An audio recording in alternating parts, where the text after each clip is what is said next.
eat tacos and That group probably shouldn't. They're in a power position. We can turn away from them. Yeah, And get away with it. I'll hide behind you, Scott. maybe it'd be good for us to be eating. They should go to free tacos where it's advertising on YouTube. Oh. These are very Oh, my. dang good tacos.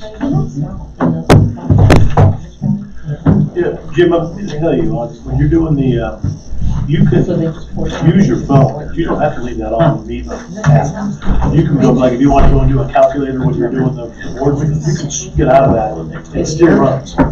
As long as you see that red light on the top. Did I say something? Before the meetings, you were like, I can't do that because I'm running the meeting. And I'm like, oh, no, that's not the case. Might have just been a good excuse. You see this there? But thank you. Sure. There. Those are Scott's. Okay. So we're good with that? Cool. Speaking of which, I'm gonna put my phone on silent before it accidentally goes off down here.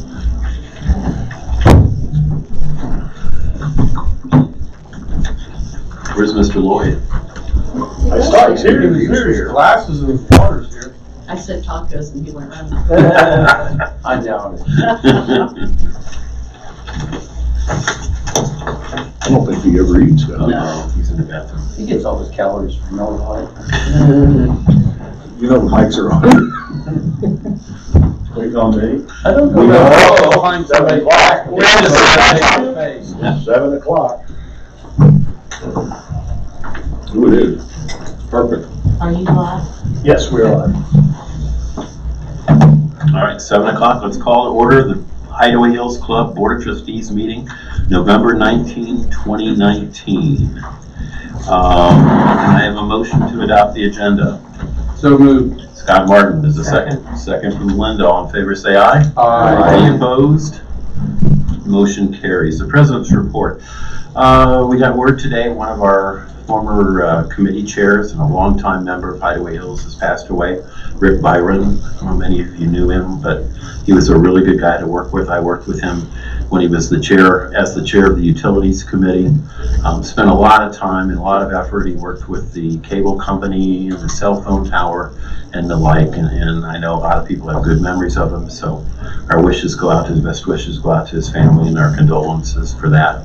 I'm sure we had the flags at half-masted today, Randy. Yes. So, good guy. He'll be missed.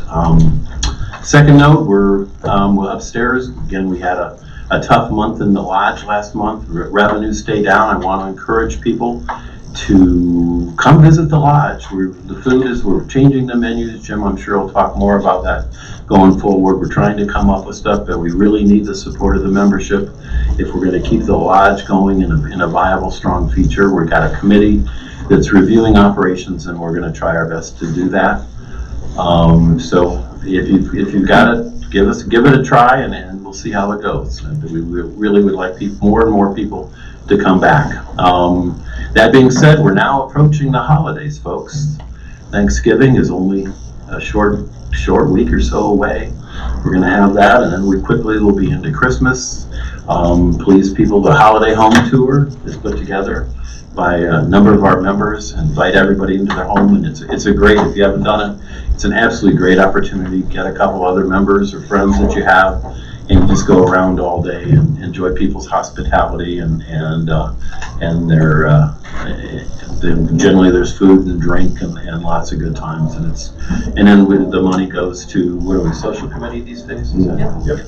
Social committee, we used to do other things with it. But anyway, wish everybody good holiday periods and have a nice Thanksgiving, and with that, well, let's move on with the agenda. Annie, do you have any correspondence for us? No, we do not. No, you have to go. No, we do not. It's I said that's an established order. All right, the minutes, people. So I'd like to make a motion to consider the minutes from our last board meeting, which was October 15th. Second by Linda. Anybody have any questions of Annie regarding what's in there? There being none, all in favor of accepting the minutes, say aye. Aye. Any opposed? Minutes carry. Very good deal. Mr. Weigel, you're on the spot. Thank you, Mr. President. As of October 31st, 2019, the treasury report for the Highway Hills committees, we had a balance of $130,215.72. I'd like to make a motion that the treasurer's report be approved. Do I have a second for that motion? I second. Candy Kerrigan seconds. Any questions of Tim?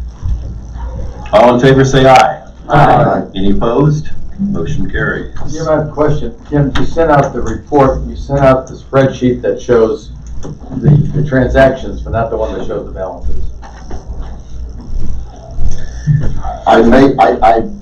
This was my very first time doing it on my own, Greg, so I might not have sent the proper communication on the second set of emails. I'll get with Penny on that. Okay, thanks.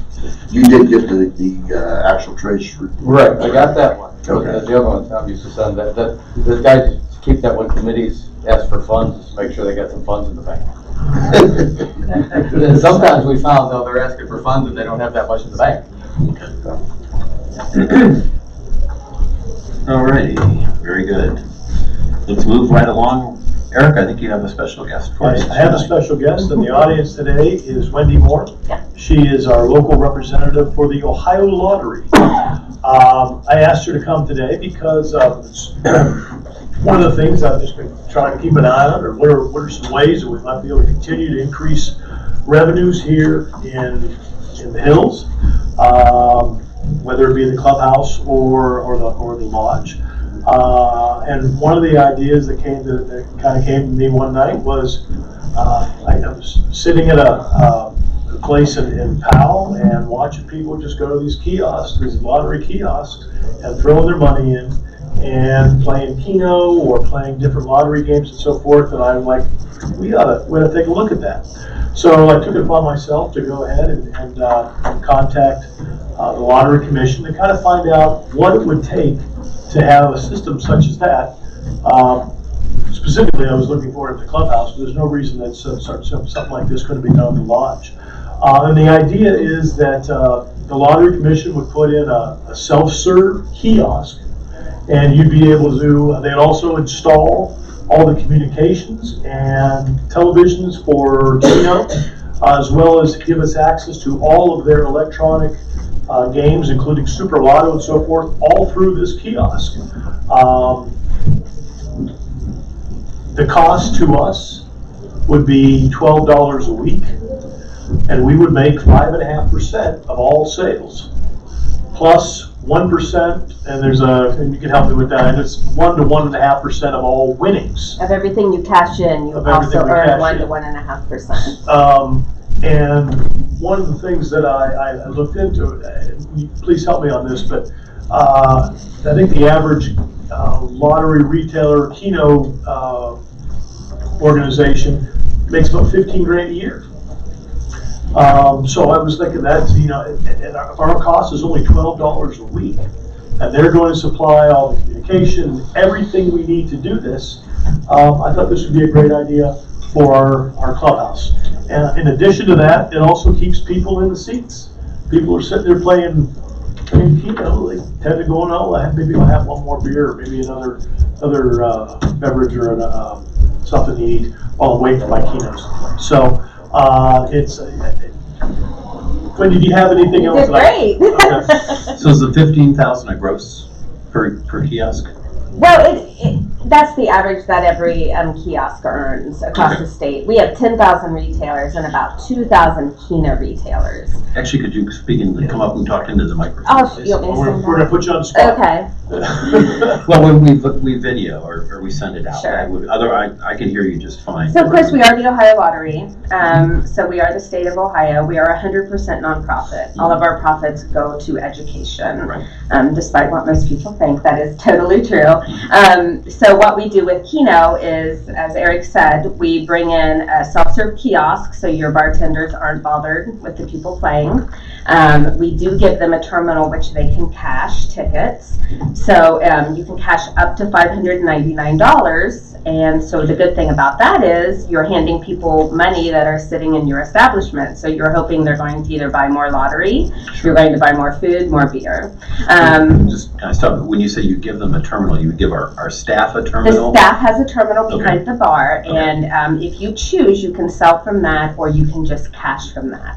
Cash. The self-serve terminal does not give back cash. Mhm. It does give vouchers. Vouchers have a barcode. They can be cashed at any lottery retailer, and they are good for 6 months. Okay. But you're hoping to have the cash to hand to the people that are sitting, because you want them to spend it where you're at.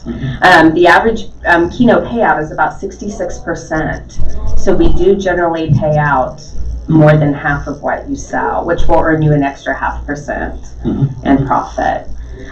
So you've got a one-time fee, a $25 application fee, $12 a week is your communication charge. Yeah, it's $650 a year. Yeah, we install a satellite on the property, and that's how you get your communication. We install as many TVs as you need. The kiosks, we'll start with 1 or 2, depending on how many you want. We can always play it by ear. If you feel you need more, then we can always add more at no additional cost. And then you'll also have the ability to sell Mega, Powerball, Pick 3, Pick 4, Classic, Rolling Cash.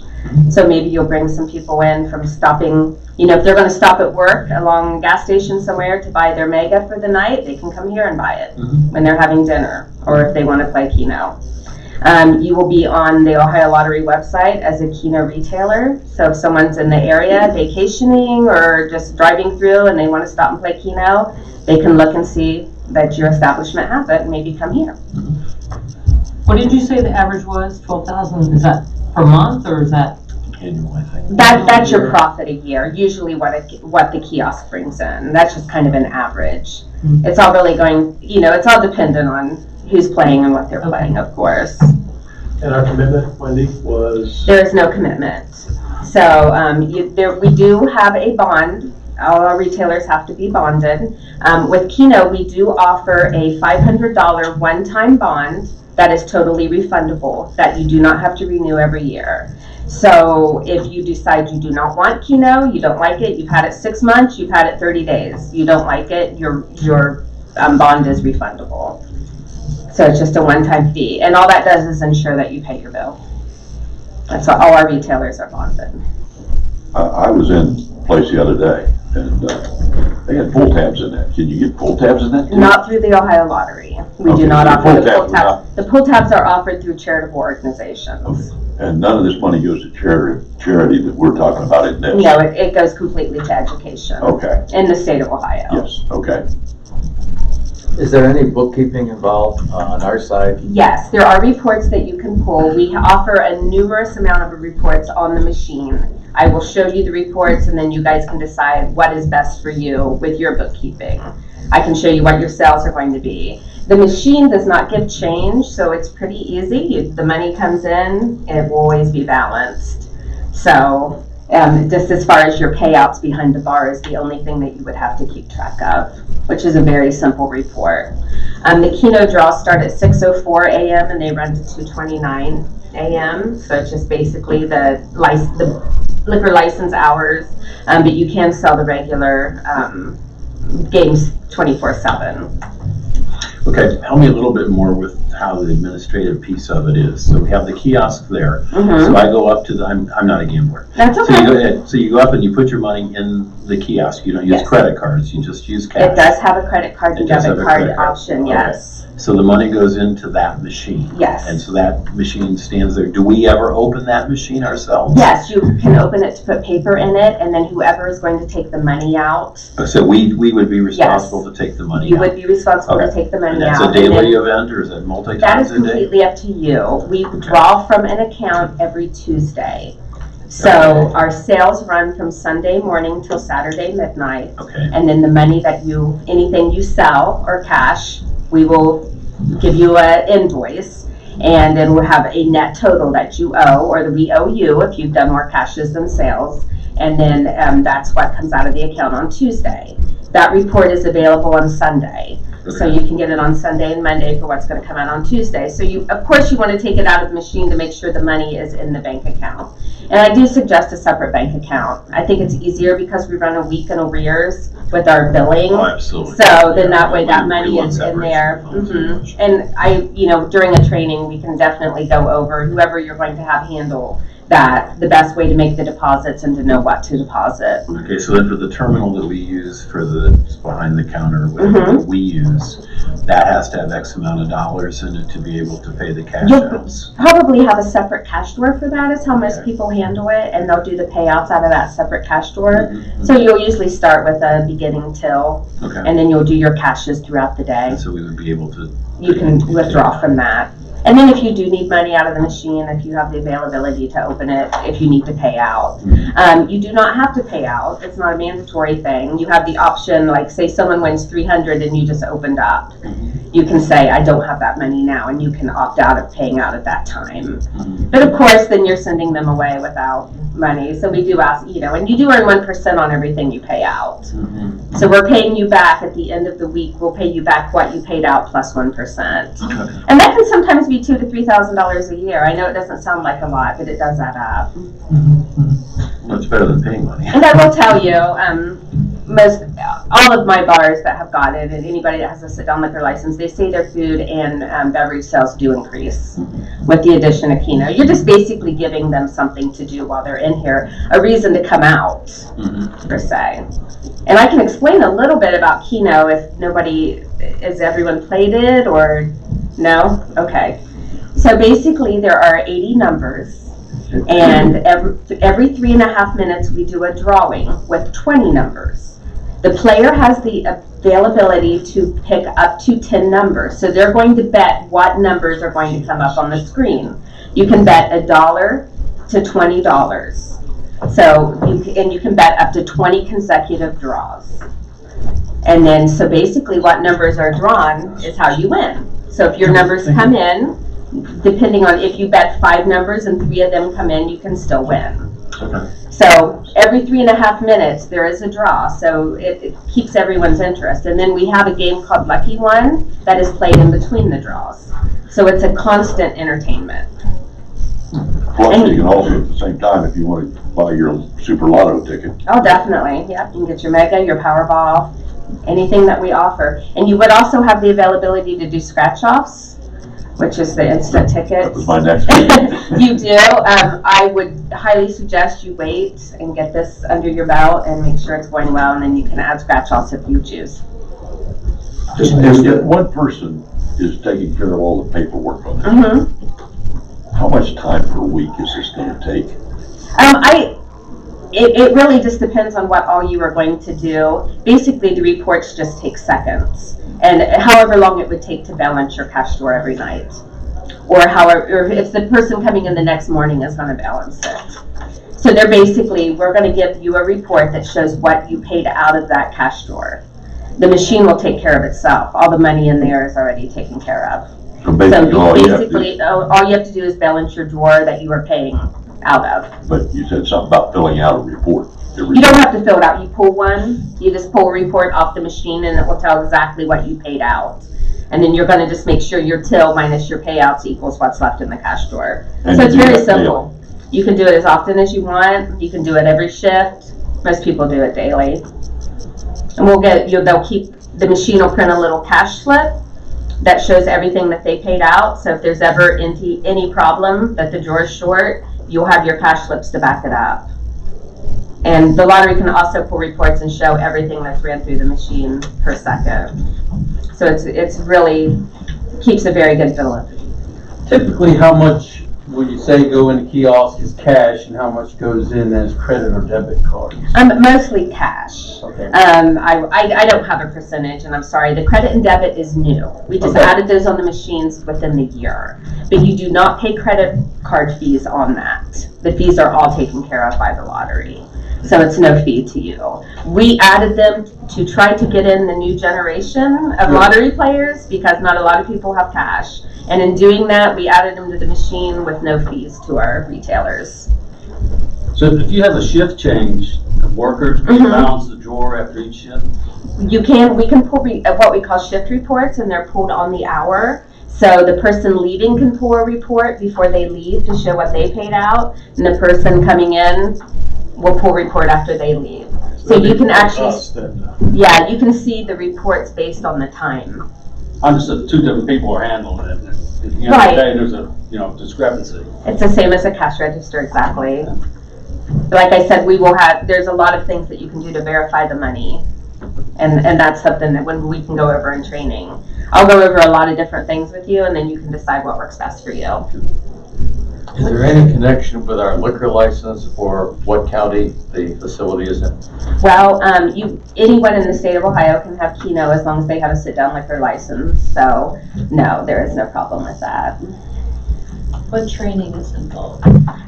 Well, what I would basically do with Keno is come in, and it's about an hour to 2 hours, and go over anyone that's going to be running the machines. And I would like to do it when you're not open. Or we also have we have a office in Columbus and Athens where you could go in and be on a terminal and sit with a trainer if you'd rather send people there. So we have a number of different options for training. I would allow 1 to 2 hours for it.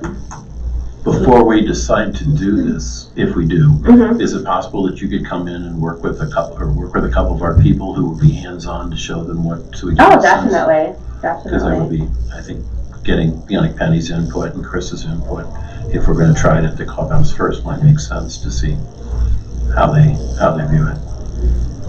Just thinking out You loud. mean, yeah, it's definitely important to get your bartenders on board because they're the ones that's going to be Yeah, dealing that's with what the I was customers.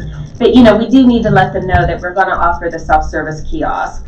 Most of our bars and fraternals do not sell from behind the bar. They ask their customers to go use the kiosk. You're going to only be there to cash. Oh, But they yeah, do that get makes excited perfect for sense. winners, and it does, bring some tips in, and Sure, they might buy a them round. drinks, Buy a drinks, round. and It happens. But So ours is a small enough facility that it'll sort of. Yeah. The lottery tickets are through the terminal? yes, you can purchase everything through the terminal. We'll supply bet cards. You can play on a bet card, or it's a touch screen where you can pick your own numbers with the touch screen. And in the folders I brought, there is a picture of the self-serve terminals. Is there an age restriction on? who can- 18. Okay, 18 and older for lottery play. to actually man the unit, to pay out the cash and all that. To pay out the cash will be from behind the bar. Okay. So, I'm sorry, for someone working, yeah, no, they can, any age. You do not have to be 18 Okay. to serve lottery now. Sorry, misunderstood. Does you see every now and then where somebody gets big on one of the tickets? We just had a $500,000 winner in Logan. Yeah, so not too far away. And the bar got a portion of that, am I correct? Is that just the 1%, or when you hit a big payout like that, is it different? Well, Keno does not have a bonus because we don't have really a top prize. But if you sell a top prize on Powerball or Mega, That's what I'm you talking can about. earn 1% of per million that you've sold the top prize on with a cap of 100,000. So Okay, yeah, there is bonus. There's bonus for rolling cash. There's bonus for classic. which is over and above the 1%. Yes, the 1% is based on your cashes. Yeah. That's just everything you cash out. So, of course, if someone wins $1 million, you're not going to cash that out. They're going to claim that. But you will get a bonus Okay. if it's the top prize, Yeah. yes. I did bring this to Chris's attention this weekend when I was in the clubhouse, and she's certainly open to it. Now, I have a question for you. The clubhouse and the lodge, are they in separate buildings? Yes, Yeah. Do they run under the same liquor license, or do they have separate? same liquor license. Okay. That's something I would definitely have to find out for you. Because you have the same liquor license, I could probably just do one application and one bond, and then do the same agent number at each location, so you don't have to have 2 separate bonds and 2 separate applications. They're in different counties, if it matters. Let's say, don't we have two different, or is that now, are they now merged? Do we Thought we have? had Fairfield County and Austin County. They're all the same. The It's the license- same liquor license? Same license number is the same? Yeah. Even with the change? Yeah. It would not just an add-on. Can we do Sunday sales at the lodge? Not just an add-on. And not just for the clubhouse? We can do Sunday sales at the lodge after we get it passed in Fairfield County. How far away is the clubhouse from the lodge? The lodge is upstairs. Right, but I didn't know where the clubhouse 1 mile, was. you passed it right there at the golf course. It's at the golf course, okay. Almost exactly a mile. Okay, I'm just not sure if the satellite comes between the two. If we put a satellite on this property, would it reach there? Would we have to do? So that's some things I can find out for you. That's new to me. I've never, done anything like that. So if you want it in 2 different places, we may have to do two different sets of applications. But I will find that out and I can get back with Eric on that. Maybe we would do it at one and see how that I think works. that was probably the way to figure it out, Yeah. was to try That's what I would to. think. And it doesn't matter that they're in 2 different counties. I do not service Fairfield County, but because of this instance, I think we would be okay. I think You're only about 40 feet in. Exactly. Exactly. Because I do. Right over here, man. I do the carry out, which is a Sugar Grove address, but Right. Hocking County. Yeah. Because the carry out's in Hocking, right down the Yeah, so road. is the golf course clubhouse is in Hawthorne. It's in Hocking. Yeah. And this is Fairfield? This is- This is Fairfield. By Okay. about 100 feet. Yeah, we'll get it worked out. Any further? Any questions?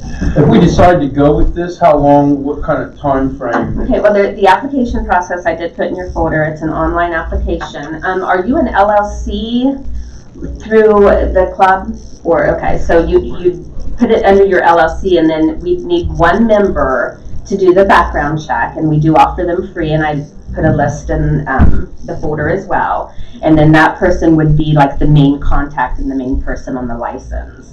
And with a 0% ownership in the LLC. So it'd be kind of like a fraternal, I would say, how we did do those. And then after the application and the background gets in, then after I get the $500 deposit, we're looking at a 10-day installation. Generally. We have any like ask the back? Yeah, that's important. We're generally looking for fraud, so if anyone has that. Well, we thought about it. I would assume it'd be Jim or Randy. I think would probably be Randy would be, I think the general manager would be maybe. Randy's saying we're a corporation, I know, so it's LLC. We're a nonprofit C7. You're a corporate, that's fine. You would just put, you would put your corporation number in. It's gonna ask you that in the application. Mhm. And then the person that is getting the background check would be listed as the primary contact. And it would be / owner, but of course you're not an owner, so you'd be a 0% owner in the corporation. Lucky winner. 0%. Yes. All right, well, why don't we, let's investigate it and see what all the pieces and parts are and go through with it. Thank you for coming Okay, in. no, you're welcome, and my card is in the folders, Eric has my number, anyone is welcome to contact me at any time. But, I mean, for $12 a week, I think it's a really great deal, especially with us providing all the equipment. We do offer 24/7 access for our technician to come out too if you've got a problem. So, they're computers, so. What we about do offer that. power outages? Well, it's gonna go down if you don't have power cord. But that doesn't hurt anything. No, sometimes it'll take out the hard drive, but that's not as a cost to you. We repair all the equipment on our own cost. Mhm. Never lose power. No, not ever. Well, it's on satellite, so you run into the weather, just the same as you would, with the, TV. So, but we try to position the satellite, and they do 4G also, but the machines don't run as fast on that, so they do try satellite when we can get it there. Satellite hardly ever goes. Yeah, in the hills, you never know, so. That's You true. know where the clubhouse is, you got, Yeah, you Why got. don't we Put it on the roof or something. yeah, you should be able to put additional. Mhm. Okay, Yeah, they generally do put it on the roof, but it's not invasive. They'll put it on the concrete blocks, so it's not, they don't drill into your actual shingles or that roof. makes sense. Yeah, Keep it, that concrete block thing is on Marathon Station. yes, that's how we do most of them. All right, great, that was great information. Thank you so much Okay, for you're coming very in. welcome. Very Call me nice. if you need anything else. Thank Very you. nice, thank you. Watch for the deer on your way home. Oh, I saw something. Thank you. Yeah, be careful. They are out there. Guys, with that, I'd like to make a motion that we move forward with the application process and give this a shot at the clubhouse. I'll second that.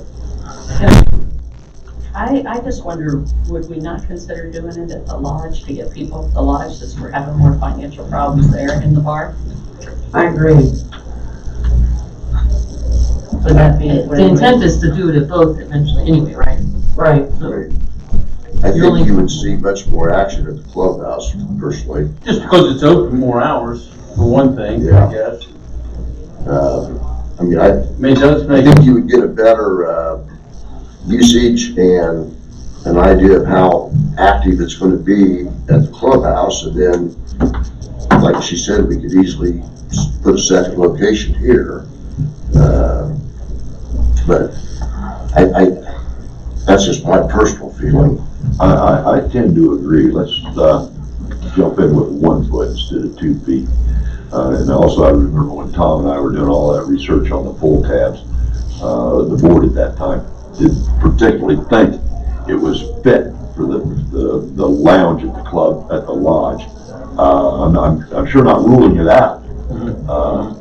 God knows $15,000 would go a long ways. Of course, that's average, but I think we ought to try it at the clubhouse, see if there are any glitches and problems with it, and if it's going well, then we can relook the lodge and get a feel for maybe that wouldn't be a bad idea either.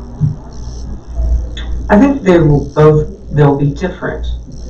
Certainly, the usage will be different, but I don't know that one needs to be prefaced on the other. I don't know why we can't do 2 at the same time.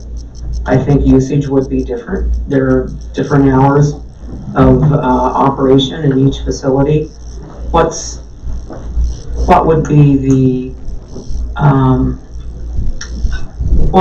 the negative to having one simultaneously here? I don't know of any negative. I'm just going back on the conversation. I think that before we looked at it, that they just thought the lodge was more family friendly. And, you know, you bring introducing gambling into there, and if we were gonna do it, start at the clubhouse. And then, you know, if it works, then bring it up here. But I think at the time we looked at it, Yeah. the opinion was, hey, the lodge is family oriented, you know, we don't need gambling up there. If we're gonna do it, let's try it at the clubhouse and see how it goes. I think it'd be fine in the bar here. Yeah, the bar is 21 and over anyway, isn't it? Yeah. Yeah, so. We need to make changes. Well, I wouldn't have any problem doing it here, but I would agree with Tim and Jim and whoever else that the clubhouse would be the place to start. I guess I kind of agree with Linda, why not just go both of them at the same time, especially if we can get it all in one bond and one application fee and just jump in. If it doesn't work, we can have the one removed if it becomes a problem. Yeah.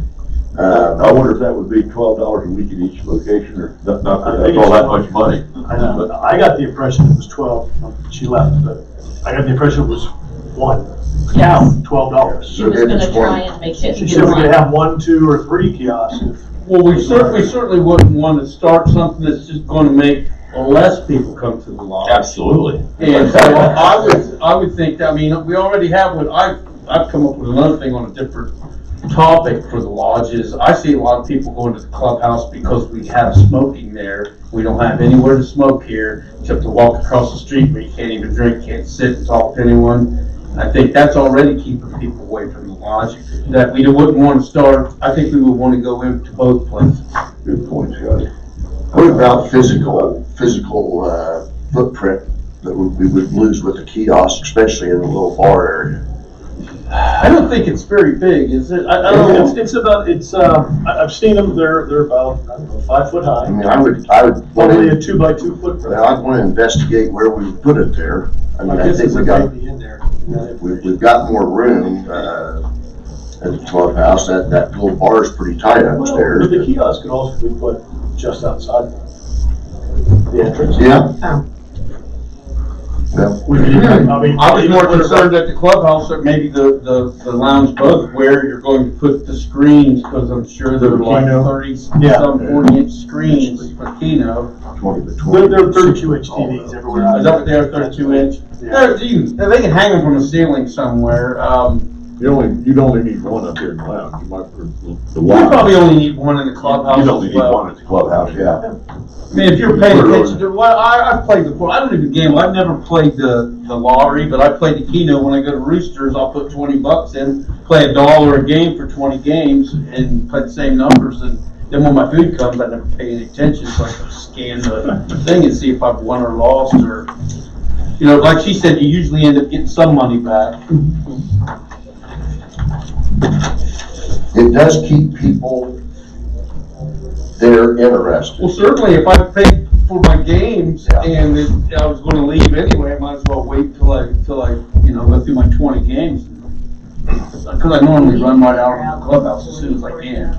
Well, that's the one thing that I'd like to do, is make sure your folks look at it first and take a look forward. And maybe measure It's about 20 by It's on the 20, dimensions. 20 by 20? 6 foot 6 tall. foot tall. Yeah, it's on there. Do they do different colors? You could probably paint them with earth tones. Yeah, is this gonna be part of the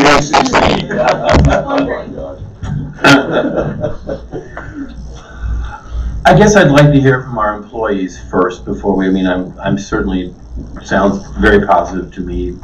So we give them the opportunity to give us a little input, and then we could e-vote it if that's the case, if you sit down and meet with them.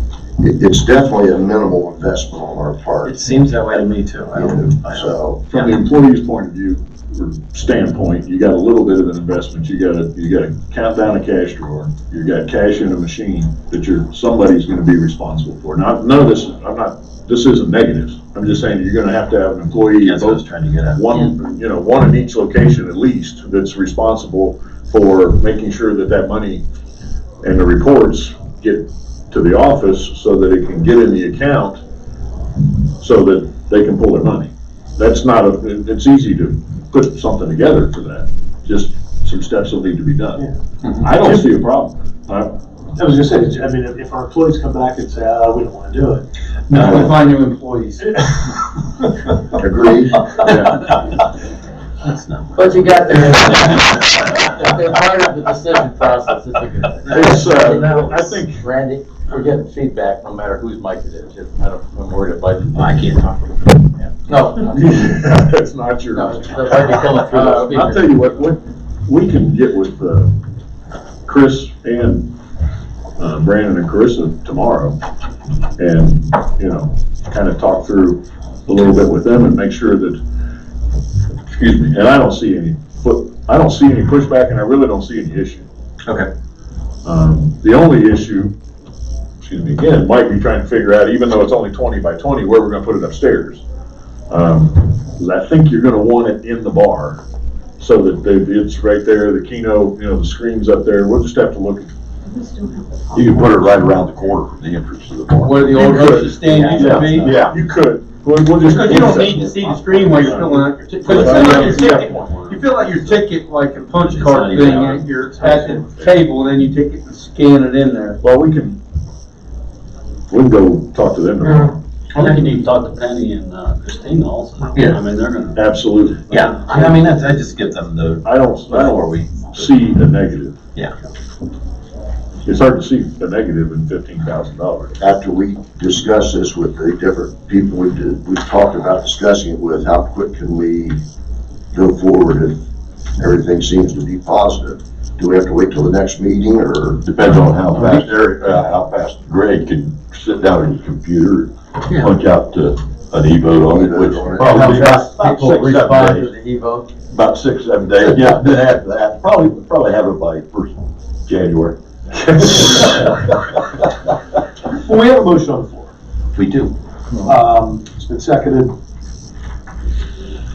Thinking of, what if I was to modify my motion that, for us to move forward with the application process, provided that there are no major objections from our staff.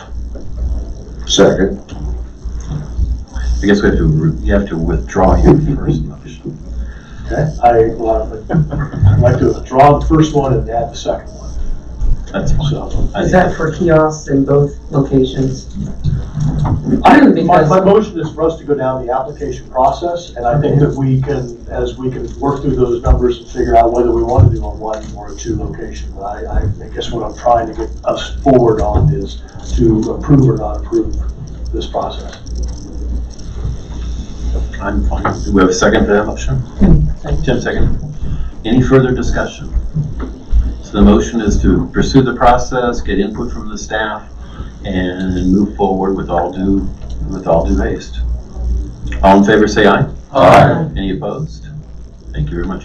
Have you, this is okay, we've already decided, have you talked to any other folks down there? Like other regular patrons? Has there been any pushback at all? No. I mean, and the only reason I'm saying is when we talked about it up here in the lodge originally, there were 3 or 4 people who were regulars and members had been around for a long time who really, that was the point we were talking about. Was that for lottery or was that for pull tabs? That was pull tabs. That was pull tabs. We never did lottery before. I mean, actually, I like this a lot better than pull tabs simply because. We'll get to that next. Yeah. Pull tabs had a lot more overhead in terms of what we had to do. I casually discussed it this weekend, I think during a football game, and I've got a lot of cool, so. I've got the same thing. I've not had anybody say, no, that's not a good idea. Everybody that I've talked to has said, yeah, why not? I mean, and again, I'm not a gambler and I probably will never play, but I don't see why not either. I mean, it's sort of my. You might change your mind, Jim. You might just have a Toddy's and say, how's this work? Especially with that credit card. Moving right now. Sure. So, segue, pull tabs. One of the things that I dug into along with this process is, the thing that keeps coming up, I know Tom's done some work on it in the past, was adding pull tabs. And there was a lot of problems because our lodge is here and the clubhouse is over in a different county, and that apparently caused a bit of a problem. No, that was the reason we couldn't do it. Okay. So I contacted the Attorney General's office directly this week.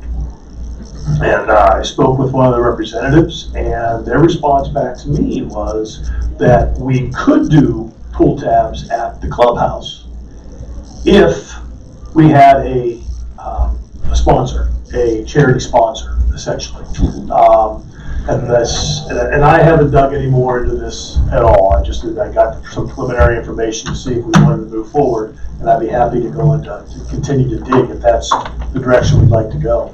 But I asked a bar owner who has these in a different up in Columbus, and they make about 15% on the sale.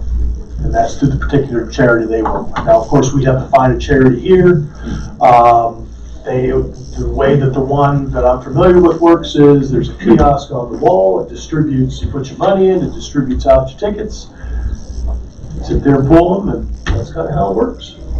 Do they have Keno as well at that location? Yeah. They do.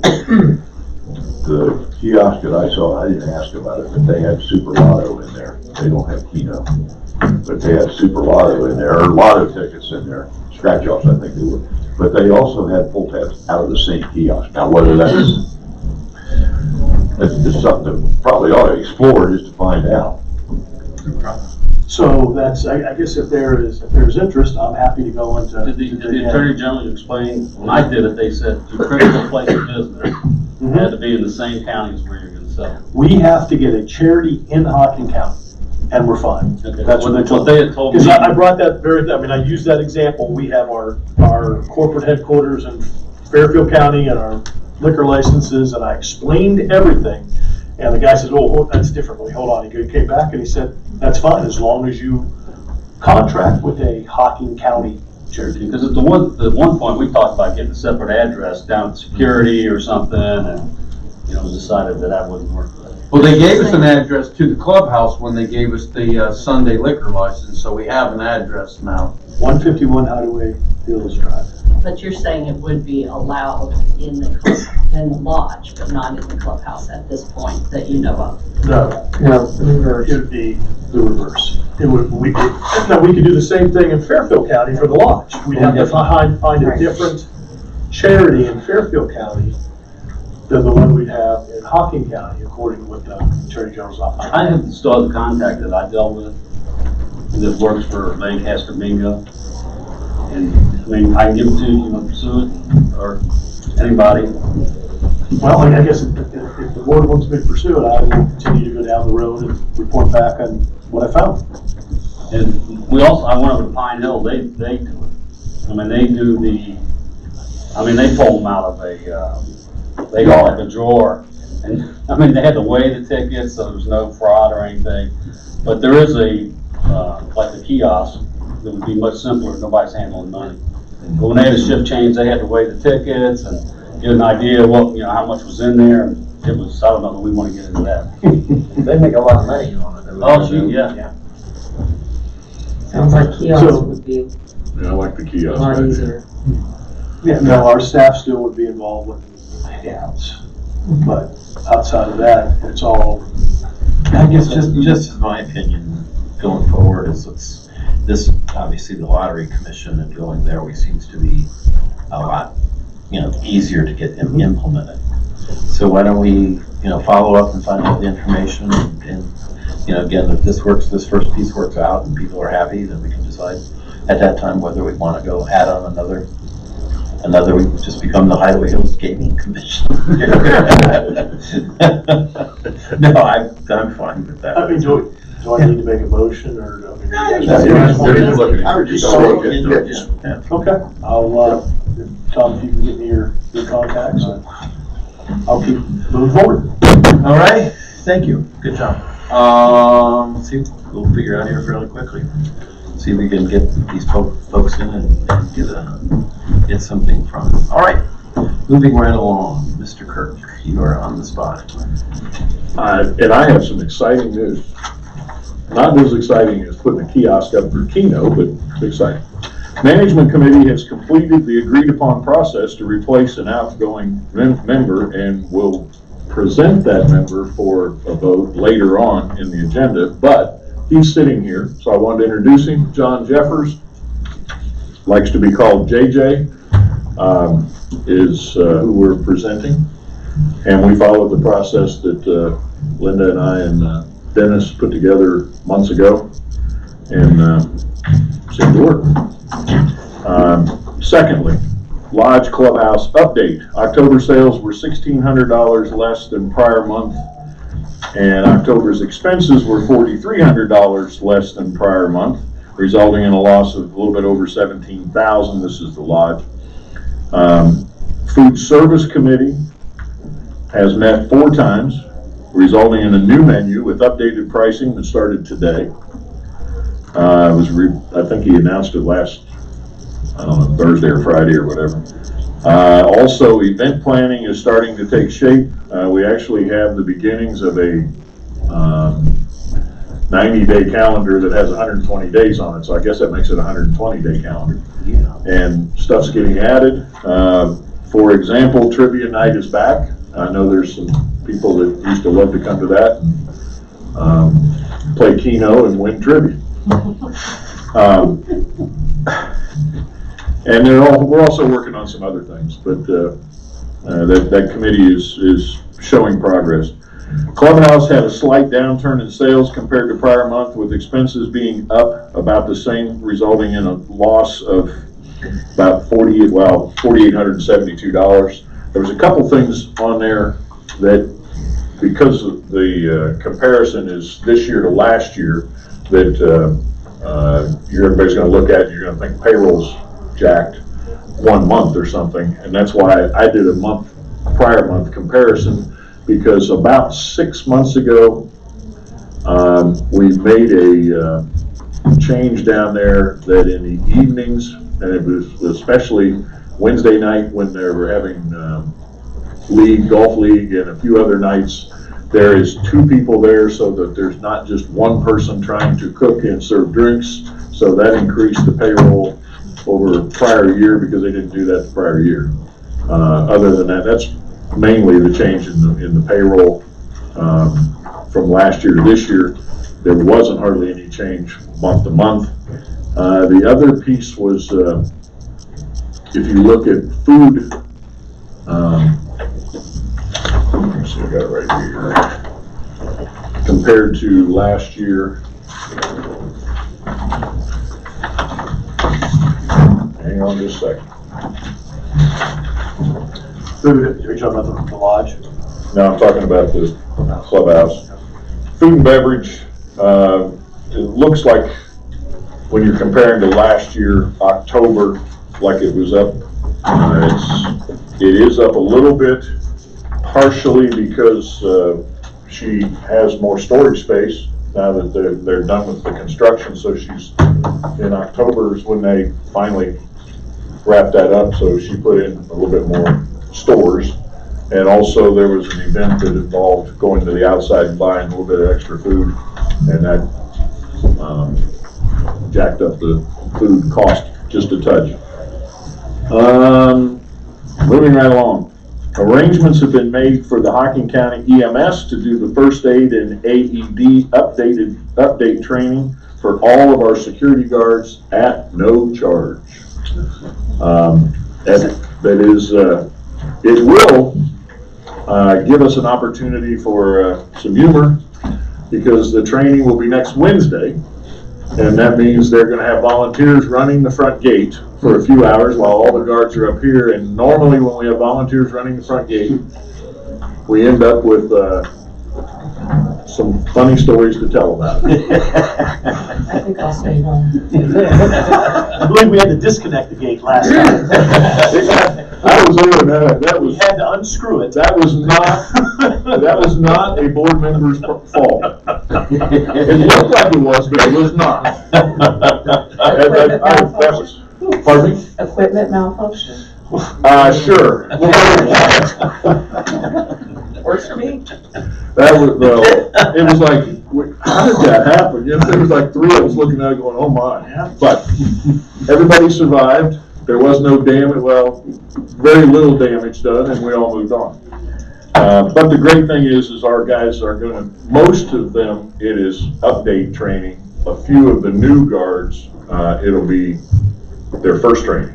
So we'll have all of them trained, and the Hocking County EMS is also going to train them on the AED, the use of AEDs, and in the interim, while we're still investigating the best way to go to buy, lease, or whatever, a new AED, we're going to take the one out of the guard shack that just kind of sits there and put it in the security truck, which is what responds to issues and needs to have the AED. So we'll have that also. How many new guards do we have, Jim? I just introduced myself to somebody yesterday.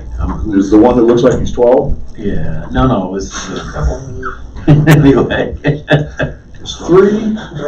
Three, okay, Three. okay. And by the way, we have checked their driver's license. They're older than 12. They're all right, just back. But we've got three, and we've been very lucky in our hires. So, yes. Okay.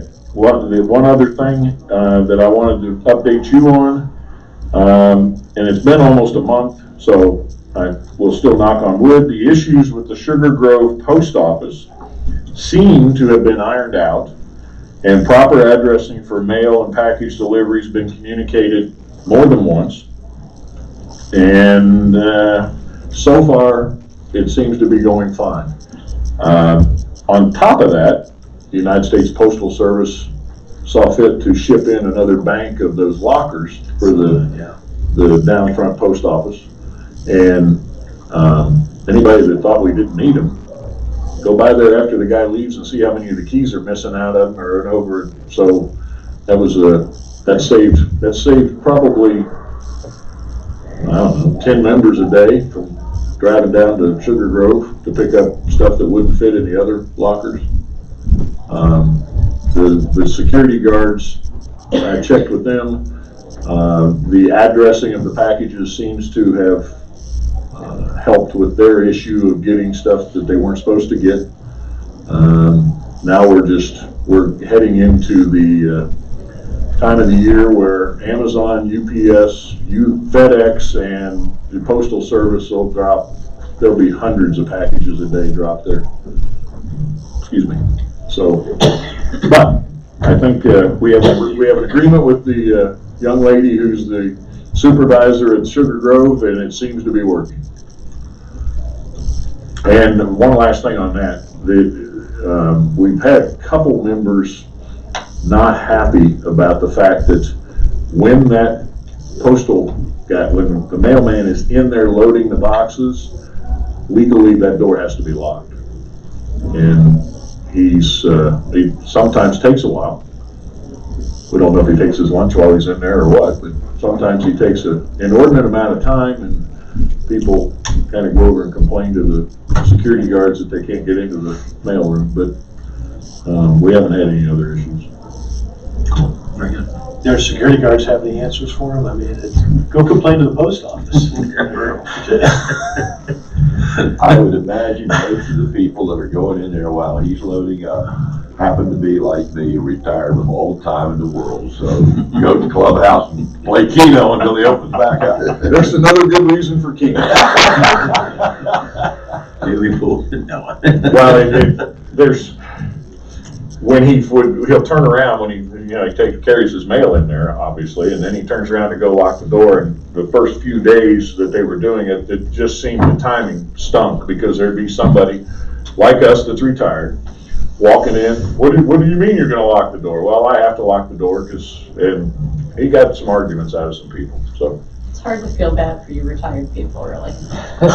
Just saying, all the time in the world. I think that's what I just said. Yeah, it's hard to feel lost. yes, and we're happy with that. Just keep paying this into Social Security. Yes, we did. We have. Yeah. Sure. And he's usually there about the same time every day, isn't he, Jim? Just about? Give or take? Yeah, I mean, 12 to 2:30, Yeah. somewhere in that neighborhood. And it's easy to tell when he's there, because The door's locked. There's a van there with tires strapped on top of it. there's a van with tires strapped on top of it, and it has different colored doors. And it has a brick behind it to keep it from rolling into the post office. Would it make sense to put the time that's generally from noon to 2? Sure, I agree. Yeah, we should Yeah, send out another e-blast. Yeah, I'll do that.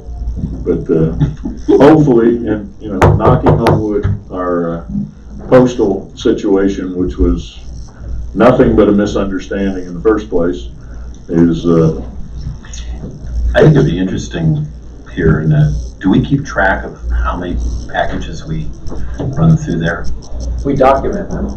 We document I mean, each and every package as far as the numbers.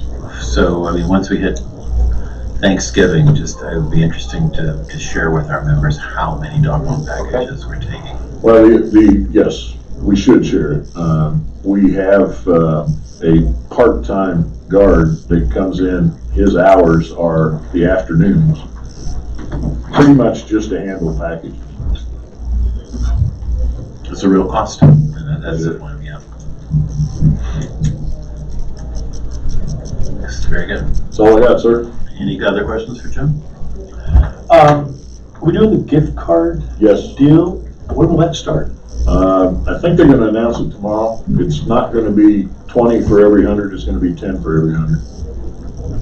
For every $100 you pay for, you get $10 free. Scrooge. They just cut into the door right there.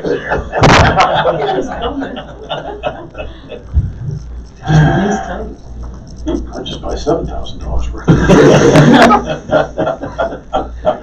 Well, I would let Chris know what day you're gonna show up so she can have a good supply of cards. All righty. Randy, you're up. Thank you, sir. I want to go over the delinquency totals first. This regular assessments for October 15th was 19,582. As far as November, it's down a little bit, 19,112, which is getting better all the time, considering what it was 7 or 8 years ago. Roads as of October 15th was $4,520, and it's now down to $2,748. The roads goes up and down, so but that's pretty good also. Dam assessment total is now under 300,000, 291,920, which means that for getting that thing paid off. I got a call from Doug Evans from ODNR. I told him about the pipeliner that we installed in Tomahawk and at Arrowhead, and he said that sounds great. He wanted me to send all the information to him. As you know, the one in Tomahawk has leaked for quite some time, and he was pretty happy with that. The only issue with that is that now every 5 years we're going to have to run a camera up and down through there just to make sure that it's holding okay. So that would be the only difference. And he said they're doing that a lot at the 5-year inspections for different lakes because then you can see everything that's going on. I do need a motion to approve the buzzard / goose depredation permit renewal. So if somebody wants to entertain that, I'd appreciate that. So moved. Eric, second by Scott. All in favor? Aye. Any opposed? We still have the same group of predators that are depredators working on this project? Yeah, we have one. Okay. Yeah. One-man group. Yeah. Also, I shared this a while back. I just want to put it on record that the health department, Hocking County Health Department, went through their mosquito testing procedure in Hocking County, and they tested down front, they tested over at maintenance, they tested at the chapel, they tested at the barn, and there was no positive results this year for West Nile virus here or in the entire Hocking County. So that was really, really a good report on that. And they will continue testing here next year. And they would test about every 2 weeks. They leave the test equipment out a day. They come back the next day. They had they found plenty of mosquitoes, but none of them were positive for West Nile. Good. Also, I want to thank the board here for the approval of the T-mower for the golf course. The original price on a new one, which we had put in the depreciation list plan, was for $30,000. We were able to get a 2-year-old return lease. It's only 500 hours for $15,900 plus tax, and so I appreciate that from you all. Yeah, that was desperately needed for the golf course. Also, I know here in Old Business, we had something about Clubhouse Sunday liquor election update. I guess you all know that it did pass. I talked to Liquor Control today just to get an update. They said it's typically 6 weeks before they get the information from the Board of Elections. At that time, they'll go through the paperwork, but it wouldn't hurt if we went ahead and sent that $500 permit in. So I'm going to do that tomorrow. And that'll move things along a little quicker as far as once they get the approval, they'll already have our permit fee. So we've already sent the application fee and we sent that in a while back. But the permit fee, which is $500 for the D6, that'll go in tomorrow, and that'll just quicken things up a little bit. Hopefully we'll have that ready before the end of the year. So they said up to 6 weeks, or it's gonna take 6 weeks? They said up to 6 weeks. Yeah. I probably shouldn't be hopeful. Yeah, exactly. But I mean, that's 6 weeks from the time of the election. November 7th, or from when it gets finalized? No, from November 5th is when the election was. Okay. At 6 weeks from then, before they get the approval to move forward. Okay, so that's mid-December. Yeah, exactly. That's what I'm saying, hopefully by the end of the year. Awesome. And she told me to call back in a couple weeks, just to remind them that that permit has been paid for and try to boost them along a little bit. So, that's all I have, sir. I will take that off the rest of the agenda then. Oh, yeah. Well, I talked to Eric about it. I thought maybe No, he I'm had fine, something- absolutely. No, I just wanted, it was on there last month, and so, sometimes they just stay on. Yeah. And so, If we're gonna take it up, can I add just? You may, the, please. We had an outstanding turnout. Our turnout was much better than Hocking County in general. So I really appreciate all the people. I know we were pushing hard to get people to get out and vote.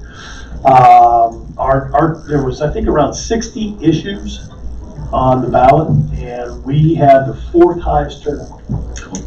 So everybody really got out there and supported this, so that was, it was awesome. So I want to thank you guys for that. Thank you. Thank you. Thank you. Anything further for Randy? Oh, when do we usually start taking money for the employee Christmas fund? Anytime. That e-blast is going out probably tomorrow. Okay. Chief sent it to me to, look at it and make sure I like the way it was worded. And I brought up the one from last year and it matched exactly, so I said. And we had a good year last year with the funds, so yeah, absolutely good. The back gate opener changeover deal, so are the new code and the old code both work? Yeah. For the time being. Timing, and then on the 14th, it'll only be the new code. Correct. Okay, yes. I wasn't clear. Yeah. Well, we didn't, I guess he had forgotten, and we didn't realize that we could do 2 codes, but the Bremen Gate has had that ability. The mail guy, the mail, the 2 extra little boxes, that giddy up that they put up for the mail people was a separate code, so they don't use it anymore. So they gave us the opportunity to do a nice slow switch over instead of that scrambling on a Friday, Saturday to do it all at one time, which would have been a nightmare. Yes. Yes. This is much smoother. Are we keeping track of how many people or how many devices I'm getting changed over? And if it's not one that's listed in the book, they confiscate it. Right. Very good.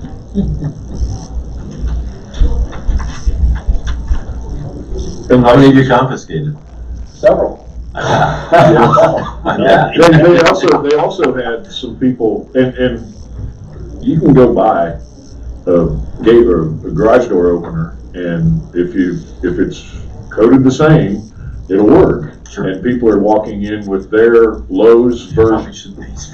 Well, you confiscate those too, don't you? No, we The can't. Lowe's They're there. You're only confiscating ones that belong to the club that are Yes. registered to the person Correct. that brings them in. Correct. We can't confiscate. Fine. What they're doing is, and this happened down at security, Cash just handed them back, says, these aren't Hideaway Hills remotes, so I'm not reprogramming. And the guy wasn't happy, but said that's what was handed to him at his closing.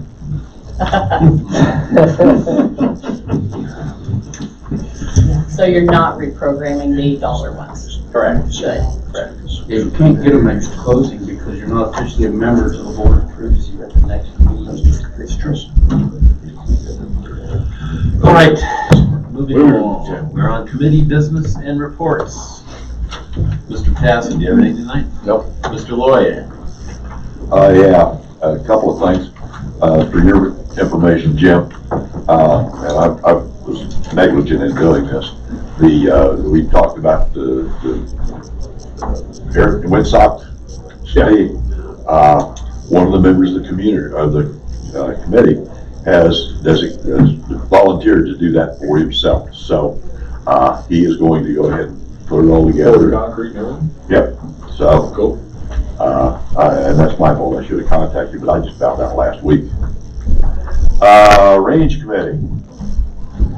Let me get all this out here. By the way, they had a great Veterans Day.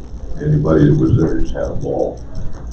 Great turnout, 75 plus people, and it just went over, they collected over $400. It will be an annual event. I can tell you, I was excited about it because I got to shoot the rifle that I qualified for back in 1960, and the damn thing still kicks just as hard as it did then. The range committee, I'll make this in the form of a motion. I make a motion that the range committee would like to get an extension on the 2019 amenities fund. We would like $961 for the heat of the building, or from the heat of the building, $750, and ventilation, $211, extended through 2020. Can you go over the numbers again a little slower? Pardon me? Can you go over the numbers again a little slower? I'll give it to you. Okay. When Greg and I were talking about that earlier, I don't remember us approving carryovers of amenities in this group. I thought it was, in the past, my recollection of the procedure is that it was just included in the amenities process and it came back to us as a whole list. Am I wrong? Well, a carryover of like when tennis has a multi-year proposal, doesn't have to. Right. But when they haven't spent the money for some reason and they want to hold the money, yeah, we, the board would have to approve that. Okay, well, I thought that came in as, because we have to approve all the amenities requests. Yeah, but they need to know before the vote if that's approved. Okay. So yeah, we would have to approve it. I know we've done this in the past. Okay. When you said carryover, I was thinking something different. Okay. Sorry. Because if somebody has leftovers and it's not approved, then it goes back, it gets put in the And then general the fund. question is, why didn't they get it done? Is there a legitimate reason? He didn't tell me that, but I do know they've been doing a tremendous amount of work on the range, so I'm just assuming that they're just. Okay. So I make that in the form of a motion. I'll second. A second from Scott. Any further questions? All in favor, say aye. Aye. Any opposed? Motion carries. Could you hand that down to our illustrious secretary? Jim, I've got a whole bunch of money and receipts for you in this envelope. Woo-hoo! Big money. Yeah, I'm Big money. Right forward. I would like, I make a motion that we pay Dwayne Mickey $20.92 for purchases from Walmart, $43.43 for purchases from Lowe's, and $57.80 from Kroger. That's a total of $132.15. Was it Christmas shopping? I just read it. Now, this is for supplies for the Veterans Day, yeah. So I need a second. I'll second. Tom Matthews seconds. All in favor, say aye. Aye. Any opposed? Motion carries. And I need $93.45 to Jim Hiles from purchases from Vance. I would assume that was for the clay pigeons. Second. Who was that to? Jim Miles. And what was the total, Jim? $93.45. All in favor, say aye. Aye. Any opposed? Motion carries. And that's all I have. I don't trust anybody here more to hand this money around. I'm gonna take it out myself and deliver it. I hope the count comes up right, Jim. Yeah, really. Maybe I should. You gotta count it before he leaves the room, Tim. Oops, I didn't know after that. Mr. Martin. I would like to make a motion that we reimburse Greg Potassium from funds for the Organic Garden Committee, total of $60.52 for gas for the mower and wires for the raspberry beds. I'll second. Second, Jim Loy. All in favor, say aye. Aye. Any opposed? Motion carries. That's all I have. This is So the Barn Committee is sponsoring a craft event, a Christmas craft sale, December 7th, 4 to 6, here at the lodge, and hopefully everybody will come out. I think there's vendors that have signed up for this, and they're going to have a bake sale also and give the proceeds of the bake sale to the Employee Christmas Fund, which I thought was really nice of them. And also the food committee, I'm not sure the technical names, but they're gonna do a Christmas craft during that same time, so people can come out and do a Christmas craft, shop, and make it a nice little Christmas event. So if everybody could come out, 4 to 6, December 7th, that'd be great. It's the food services, Food services, and the ornament thing will be upstairs on the yes. floor. And the restaurant is going to open at 4 instead of 5, so that those that aren't shopping can partake in hors d'oeuvres or something like that and sit up there. I'm expecting half a dozen or more men sitting up there while their wives, at least that's how it would work for me. My wife would be down here and I'll be up there eating. Perfect. Linda, anything? Lakes Committee had a successful pontoon removal. The Lakes Committee is also restocking the lakes with various species of fish, so that's a good thing. And really, that's all I have. Alrighty. The carryover question, I have a request from the FFF committee as part of the Food Services Committee to approve $18,428.64 in amenities money. $15,000 of it is for the deck, and the remaining $34,28.64 is for, we're finally going to finish up the next sort of iteration of the lodge POS system. It was originally located, we did some of that work in the past, but that will be early 2020, correct? So that is $15,000 for the deck and $3,428.64. 400 and what?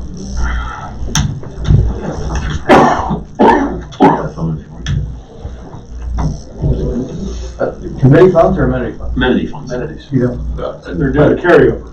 That's, Greg, you're asking for the carryover to next year. Oh, carryover. Yep. Oh, you're not spending it now, you're just asking for it. No, it's a carryover, same thing. That was why I didn't think we had to do that, and then I think we both need to turn them up, Greg. Do I have a second for that? Second. Second from Linda, all in favor? Any questions? Yes. Yeah, you can't make the motion. I can't make a motion either. I thought Greg could, okay. Linda, would you make the motion for me? I didn't think you could make a motion, but I'll make the motion for you. Okay, Jim Lloyd makes a motion, Linda seconds. Any questions about that? Jim, you're gonna buy a couple new stations for the POS, is that what, or one? One. Okay. All in favor, say aye. Aye. Any opposed? Motion carries. That's it for me. Long-range planning is in the throes of the amenities project request process. They've been taking in requests, and I think they take them through tomorrow. They're supposed to give us an update of that list of all the requests to the board, management, Randy and Penny, so we'll be getting that sometime tomorrow. They'll be reviewing those proposals between now and December 3rd, and then there's the meeting on the 3rd for the funds to be discussed and distributed. And then they'll provide us that list on December 5th. The only thing I have, of course, the social committee having their tour of homes again December 14th. And they're still looking for donated raffle items. Susan Lamp, Dee Osborne, and maybe Jill Vick are kind of the three in charge of accepting those. And so that's always a big, well-attended event, kind of a year-end deal. That's it. All right. Very good. Yeah, I got nothing. Nothing. Nothing. I guess we're done with committee reports. A question for Annie on long range. I thought last time around we talked about the board reviewing the proposals. We have sort of an ad hoc group that's going to do that. Do we want to do it for the board or not? No, I just want to make sure it was being done. Yeah. Annie was going to do it. One member from the committee, I think Mr. Kirk, is going to name either himself or somebody from management. And I was going to also. Okay. So review them for how complete they are, as well as whether there's any inconsistencies between what we're doing. We'll make comments. We obviously wouldn't be our decision to either yes or no, but we could certainly ask for more information and the like. Hey, Annie, the forms and the documentation had to be in by 4 o'clock last Friday. Oh, okay. Never mind. Yeah. I just wanted to make sure that everybody might be listening. Because I think there was a scramble by some committees to get some stuff in by 4 o'clock last Friday. Yep, you're right. Alrighty. Good, do we have anybody for open forum?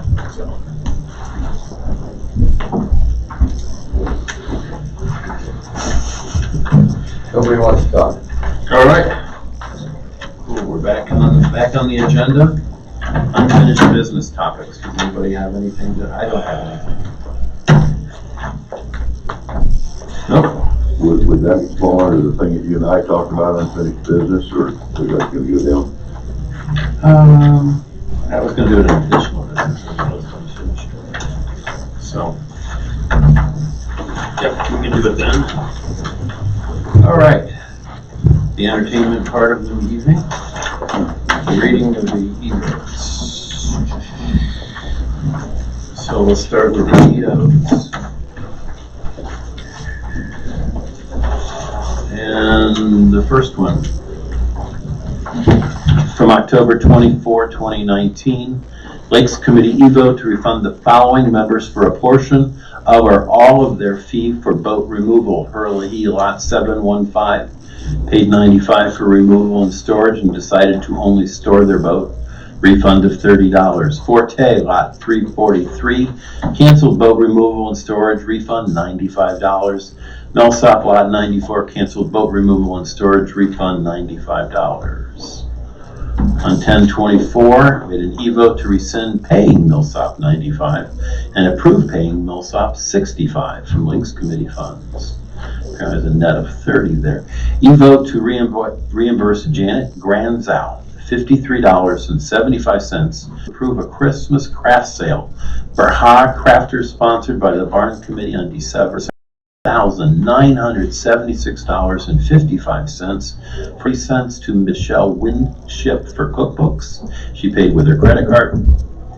$1,174.25 to Big Ideas Branding and Apparel for t-shirts for the 5 and 10K. $600 to Sickles Sanitation for flushing the septics. Along then, on November 8th, Claypool Electric transferred the remaining $28.15 to the Golf Committee Fund. On 11/13, an e-vote to $973.25. These were the 8 votes. Could I have a motion to approve these e-votes? So moved. Sky Martin approves. Second from Linda. All in favor say aye. Aye. Any opposed? Motion carries. 11/5/19 and E5/19 an e-vote to reimburse Lynette Kilbarger $84.66 from the Airport Committee funds for the fruit plate she purchased for the pilots at the fly-in. An e-vote to approve the following days for Red Cross blood drive in the Great Room: February 8, April 4, May 30, July 25, and December 5. Those were the 7 O's. I have a motion to approve these e-votes. So moved. Scott Martin, motion. Second? Second. Second from Linda. All in favor say aye. Aye. All right, motion carries in 160 with 1 abstention. An e-vote to approve $1,646.25 to Marlowe Fish Hatchery from Lakes Committee funds to be used for the restocking of the lakes. I have a motion to approve this e-vote. So moved. Scott, second? Second. Second from Jim Lloyd. All in favor say aye. Aye. And that ends the e-votes for tonight. Alrighty. Moving on to new business. The ACC committee has gone through the review. I sent out the application. And Linda, you're the board rep, correct? Yes. And would you like to make this nomination? The committee, the ACC committee, would like to nominate Chris Doherty to be the next member on the Architectural Control Committee. Do I have a second? Second from Tom. Any questions, Linda? No? All right, all in favor. And I think, before we go on, one of the things we're going to do, I think, going forward is make sure that we get resumes and things, because I think we need to set that up as just our normal process and get that shared around. And we'll do that, especially for the standing committees and the committee chairs. Yeah, I just don't think we should do those as e-votes anytime either, even though pretty much everybody agrees that that's probably the best person for the slot. Was there a resume sent out for Chris? Yes. I'm not sure how he got it. Just a little, Yesterday, it was Just an application recently, form. yeah. Same Yeah. application form that you filled out to be on the board, it was just modified for that. It doesn't matter, but I don't think I got it. I may be wrong, I had a bunch. It just came yesterday. It came yesterday. It was there. Should we come up with a general form for our other chairman? I mean, I think that one, wasn't that one very specific to management? It was actually, we used that one for management, it's also the ones that we filled out to be board members. So it was just literally, kind of translated to be I used just for remember, this. I'm going from memory here, but I thought I read some stuff, it was like, it doesn't seem to quite fit for this position or so forth, and maybe we can do like a general application. I think that's a good idea, just so, I mean, I couldn't put a resume together, I haven't done that in years if I wanted to. I don't know that Imagine a we lot of need people in the same area. Need a resume per se, Right. because well, we don't even ask for that from board members, so. We do ask for certain information that's pertinent, but Yeah, that's a good idea. not a full resume. Especially for the, like I said, the standing committees, management committee, ACC. It came out from me, Jim. You were on the distribution. I'm not saying I didn't get it, I do about 15 I was minutes just double at a time. And I didn't see it, I should have seen it this morning, but went out today, or yesterday. Yesterday. Even though you're retired, you must not have had enough time. I didn't, I didn't. All in favor of Chris Doherty to be the new member of the ACC, please say aye. Aye. Any opposed? She passes unanimously. Wish her our congratulations. All right, thank you. All right, now we're moving on. I need somebody to do the motion for me, because I can't do motions. I would like a motion, somebody doing a motion to approve John Jeffers as the new member of the management committee, replacing Jim McNabb. So I'll make moved. that motion. Scott Martin and Linda, Tim, all Second. very good. We're all good. Any questions of Jim about the, or JJ? He's sitting right here as well. Nope, there being none, all in favor say aye. Aye. All, any opposed? Congratulations. Thank you very My much. condolences. Having been on management for 7 years, it's a ride, it's a lot of fun. We don't have to get sworn in, I just get sworn at. That's correct. The balance on that one's pretty high. I'll start copying you immediately on all the emails. All right, Mr. Patasson, we have some changes for the Constitution Committee. Why don't you take care of yours first? Okay. There are some proposed changes to the building code that are being put forth by the ACC. One change is in section 200.06, exterior remodeling and fences. And this has to do with fences and limitations as to what can be installed for a fence. There have been some issues with stockade or dog ear type privacy fences being installed by individuals. And the problem with those kind of fences is that aesthetically you can't see through them. So if you want to see the deer in the next yard, or I guess vistas, so to speak, you can't because it's blocked by the fence. So the proposal is that only open weave or airline cable construction may be installed. Fences are not to be, not to exceed 48 inches in height, and chain link fencing is not to be used. And these fences are not supposed to be visible from any roadways. So that's 200.06 proposed changes. 200.08. In addition, this is for the occupancy permit. Language has been proposed to be inserted that all construction material and waste be removed prior to the final inspection. And that the proposal goes on to say a certificate of occupancy will not be issued and the applicable construction deposit will be forfeited if the aforementioned requirements have not been met. Because there's been a question as to how do we address that, those instances. The next section is 600.05, and this simply has to do with appeals that are made to the board, and the ACC has requested that the Board of Trustees consult with the ACC prior to making their decision. That's it for the recommendations proposed.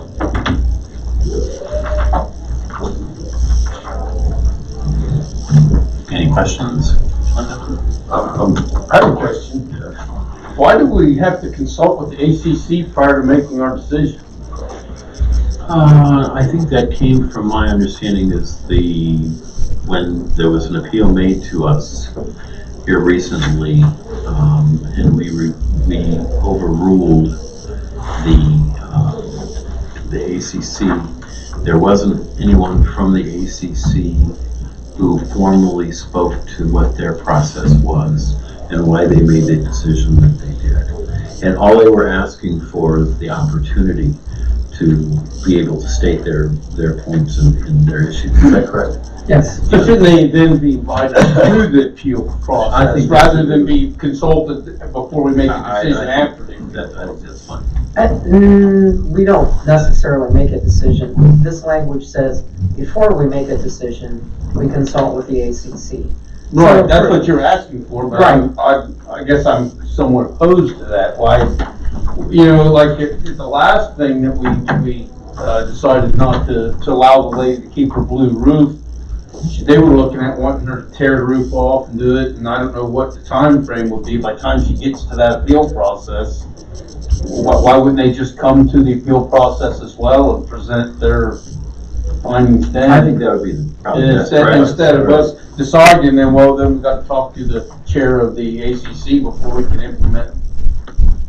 I agree with Scott. I think it should be worded that the ACC should be able to stand up and state their case in front of them. Well, they have to be invited, one. We didn't invite them last time.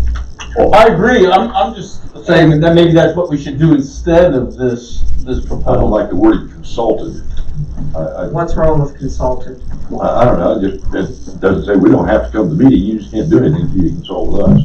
Well, that would be a phone call, potentially. No, The issue with attendance here is that there may be a conflict. Perhaps the chair or someone wouldn't be able to attend at the time. I don't know.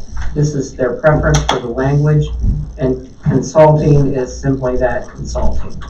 I agree that there should be somebody from ACC whenever we do this. I think I only know of one that we've ever done, the one was recently. But I don't know, it just doesn't make sense to me that we have to consult them. They should be able, just like on an Article 9 hearing, they should be able to present their case, and we make the decision from that. We did not hear both sides on that one. No.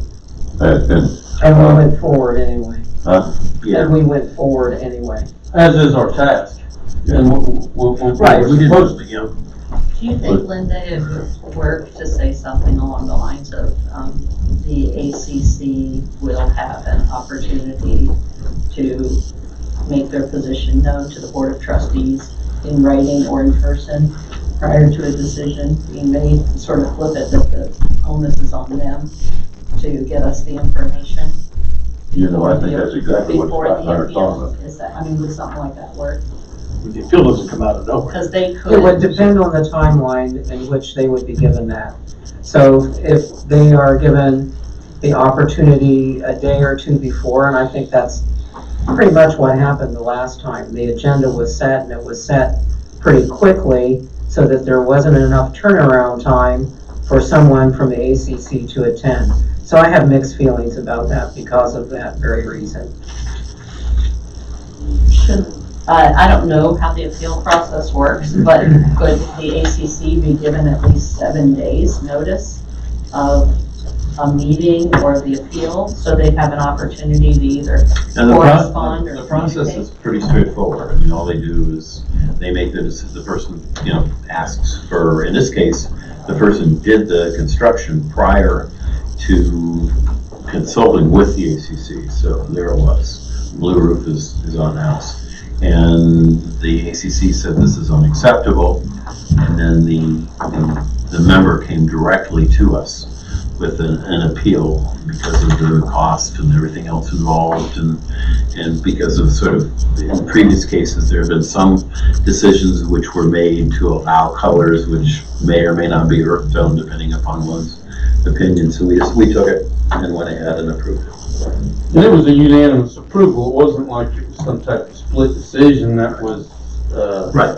But I mean, I think their point is that they would have been able to tell you their side of the story. You might not have voted the same way. And they should I think that have, was- that's what their committee's supposed to do. I think So they that, should have an I think the process there it would be better. I think that's, in retrospect, that we give them the opportunity if we're gonna take an appeal to. But they have to have adequate notice. Right. it seemed to me that it was quite a while after she, put the blue roof on before she ever came to the appeal. I mean, it was on for a long time. Oh, yeah, yes, the appeal. Yeah, was but well, not on the agenda for the meeting. Yeah, it showed up. But it was on the agenda. Somebody can't just show up out of nowhere and appeal. Something was on the agenda. So I don't think that's out of line asking ACC to be here when, or a representative basically be here when an appeal's going on. Well, the agenda only comes out A day or two afternoon. before, No, but the lady at the most. put her, paperwork or whatever she did for her appeal was more than like the day before the meeting. It was probably, Yeah, it was a couple days at least. maybe I don't mind, I think it's great if the ACC wants to come and state their case. I just don't think the way this is worded that we should have to we're elected by the membership to do just this job, not to go tell the ACC, you They're a know. standing committee though, Understand? and there are only several standing I think committees. we need to just, I think we're all on the same page. The ACC has a stake in this. We want to hear from ACC in this process. So maybe let's come up with a little bit different wording and we'll chat about that. Is that okay? Or do you want to do it right here? I mean, I don't want to do it right here because they're the group that need to be able to respond. okay. Look, if you could share with them that I think the sense is the group that we want them to be part of it, and we will work with them to make them part of the process so that they will be able to state clearly what their decision for their reasons for their decision. Well, I think it may have to do with time of appeal, so if someone, and I'll talk with them about this and we'll look at the code a little more, but they have to have opportunity to attend. And schedules are such that some people work in the evening, and can't attend on last minute notice. I think too, they ought to have the option to put it in writing if they can attend. Or if I was on the ACC and you said, hey, you gotta go and, there's one of them that's up against a member, you get in a pissing match with them. If I was on the ACC, I wouldn't feel comfortable with that. You can't say pissing. I'll read that in a minute. Well, I mean, it's just, No, I think it's a good point, Tom. You're right. That's Rather rather than than show up, they say, here's what we think, but to have them come and, they get in an argument. I think that would be up to the ACC whether they want to Yeah, but have a representative Either attend written I or was give saying if they a couldn't, written if they rebuttal. couldn't, schedules and that, Sure. but they'd have the opportunity to put it right. Yep. But I think what I'm going to look at is the appeal process. So when an appeal would be made, it would automatically go perhaps to the ACC chair, so they would know that it would be on at the next agenda, or on the next agenda, and that the appeal has to be made X amount of days before the next board meeting. 2 weeks before the next board meeting. So I'll try to Yeah, handle and it that the way. both of us would be notified, yeah. Do we have a formal written down our policy appeal process? It seems like that's probably what we need to. And I don't think in the rules, I don't know. I don't know of any. I don't know reading it either. I went through one Procedure time for- on the roof on my house, and I went through months of ACC meetings before it ever got to the appeal process. Okay. I went to the ACC meetings for several months and couldn't hash it out with them and went to the appeal process. All right, tell them, please, that we agree with them completely in principle. We just want to make sure we get the process. How about the other ones? I do have a question on that, the fencing issue. Are we going, I assume we're going to grandfather anybody that has already has Yes. that in? Okay.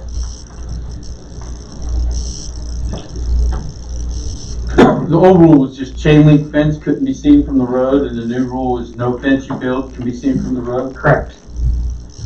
And the fencing that is used, that's not seen from the road, needs to be an open weave construction, but not chain link. Or what's an airline cable construction. And it's just so that you can see. Is the fencing specific to enclosing a part of a yard then, or is it to, as a, maybe to, like some people put a little screen up to hide their propane tank, I mean, is that considered fencing? I don't think this is addressing propane tanks. It's addressing fencing if you want to keep your dog in, if you want to have a garden, something like that. But it's not necessarily addressing a propane tank.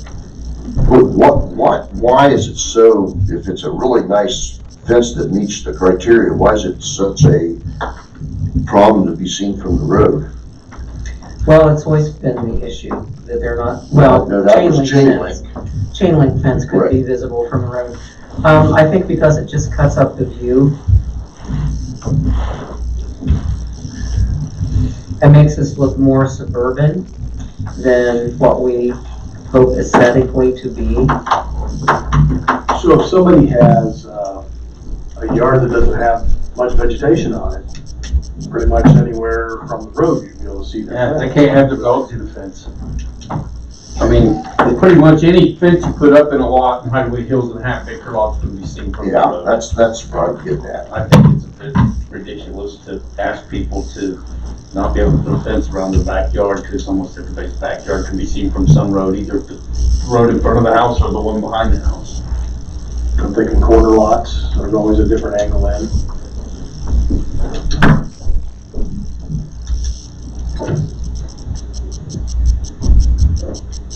I mean, I can understand the chain link, I mean, but if you have a nice weaved cedar or treated lumber fencing that's attractive, I really have a problem with it. I'd much rather somebody have a fence and keep their vicious dog behind the fence than have to worry about that. That certainly is an issue we have here on a regular basis, and I'd much rather the owners take ownership of their dog and make sure the dog's not getting out by having a fence.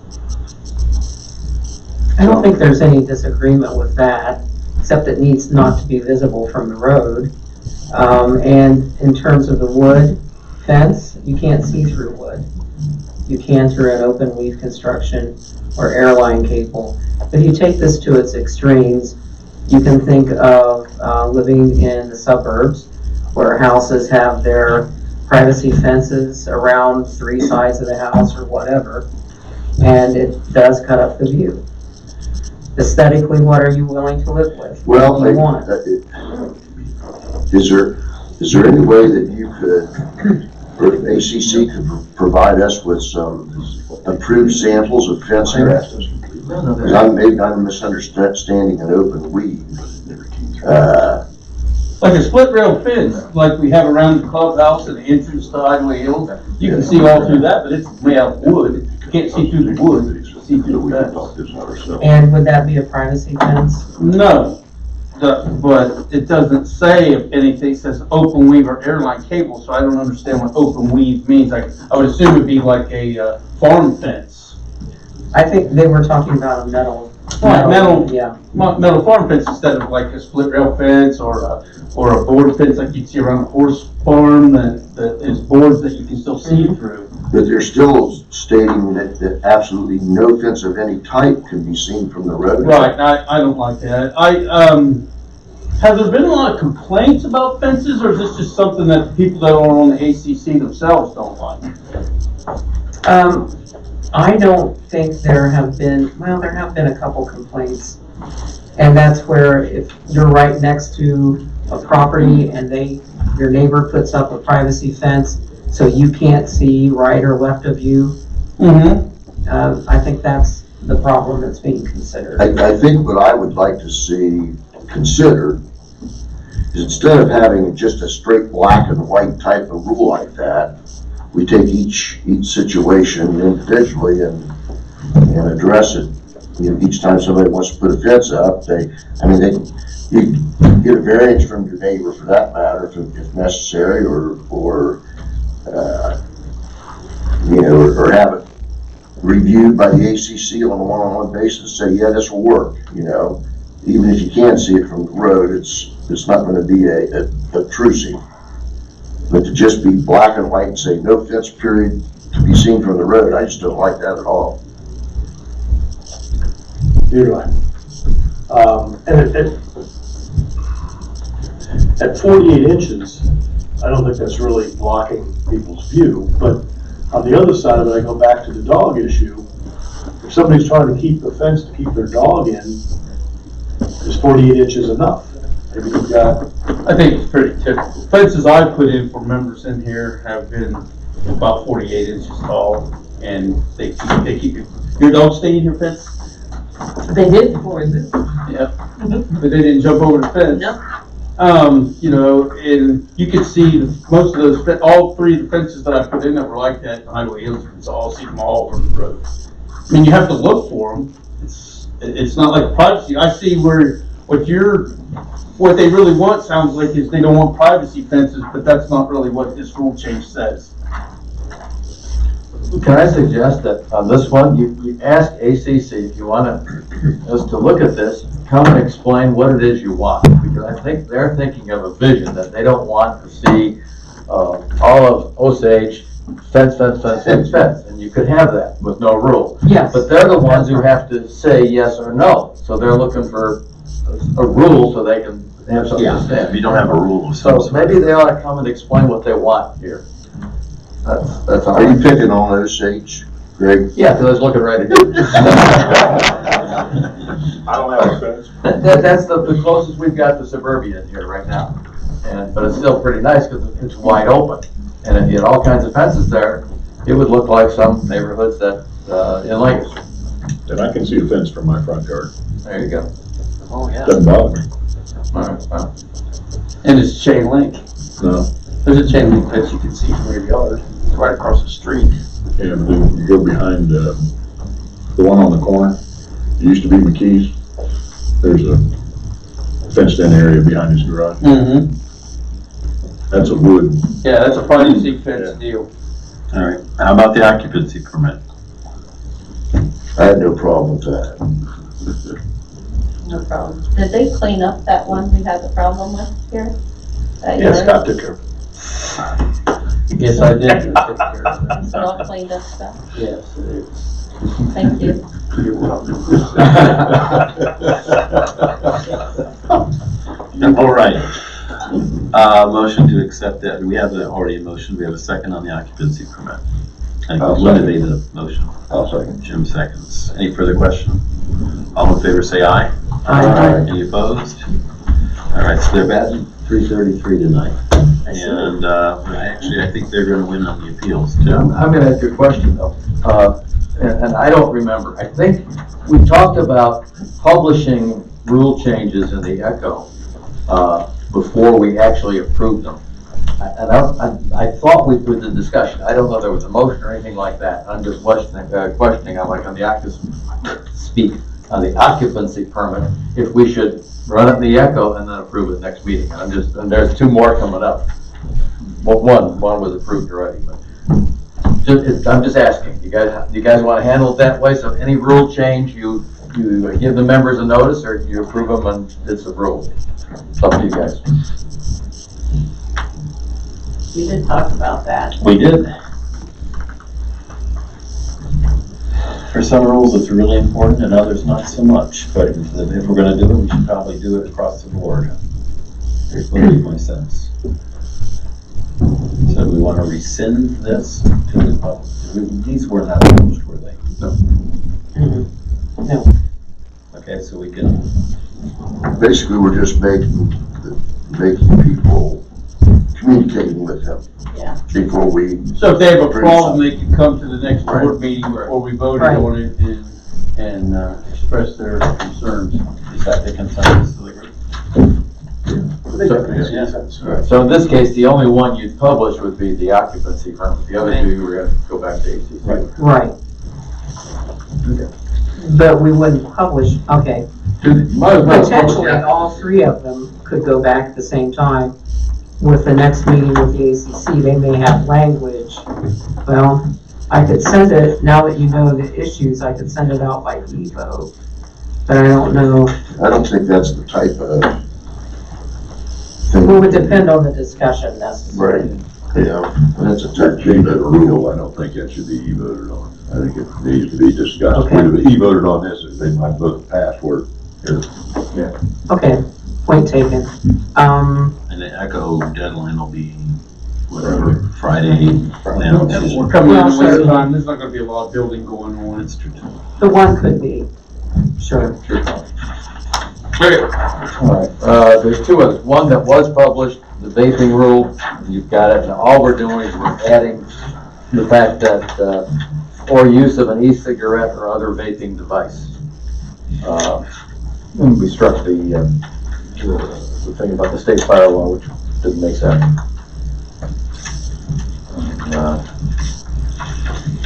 So we're just adding vaping to our no smoking. That's all this is. This was published in the ECHO.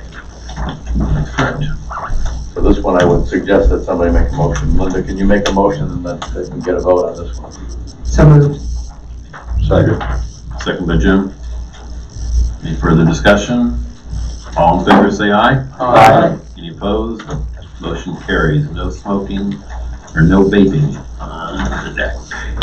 Here's one you might not have to publish in advance. But I think Eric had pointed out that some sheriff sales now are no longer sheriff sales. They're just doing an online auction for a distressed property. And our exposure is they could have one of these come through, and we don't know a thing about it, and it doesn't, we don't have rules for it because our rules talked about sheriff sales. All we have done is taken out all the reference to the word sheriff. So any sale on a foreclosure comes under our rules. Simple as that. Well, if we're gonna post them, we ought to post them now. Okay. I mean, I agree with you, but I think the impact is minimal, but If you're gonna do if it we're across gonna the do them, board. we should do them now. Okay, well then, I will take care of getting this one posted. Okay? We'll tell them why we're doing it. Yep.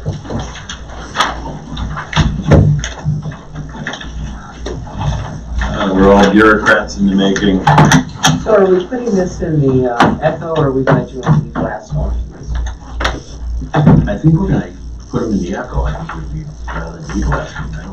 But if we wanted to, we could do an e-blast. Sure, we can only do that, yes. Actually, might as well put them in the ECHO and e-blast them both because we just made a decision. We're not gonna e-vote on any rule change. So you could do them both. And you can put it on your Facebook. Yeah. Could you do that with the occupancy permit, Randy, please? Thank you. All right, moving along. Utility committee vacancy, as we talked about. Utility committee we haven't asked them to do much for quite a long time, and I think we have a candidate that we're gonna be considering, so. We do. It was probably 2 months ago, Randy brought up that Rick Byron was no longer going to be running our utility, or chairing our utility committee, and that we need to find somebody else. I reached out to Randy, I don't know, a month ago, just kind of trying, I'm like, I really didn't know, to be honest with you, all the things that the utility committee could do. Randy we started a little back and forth, and he actually suggested that Eric Boysko be contacted and see if he would be willing to become the chairman. I reached out to him.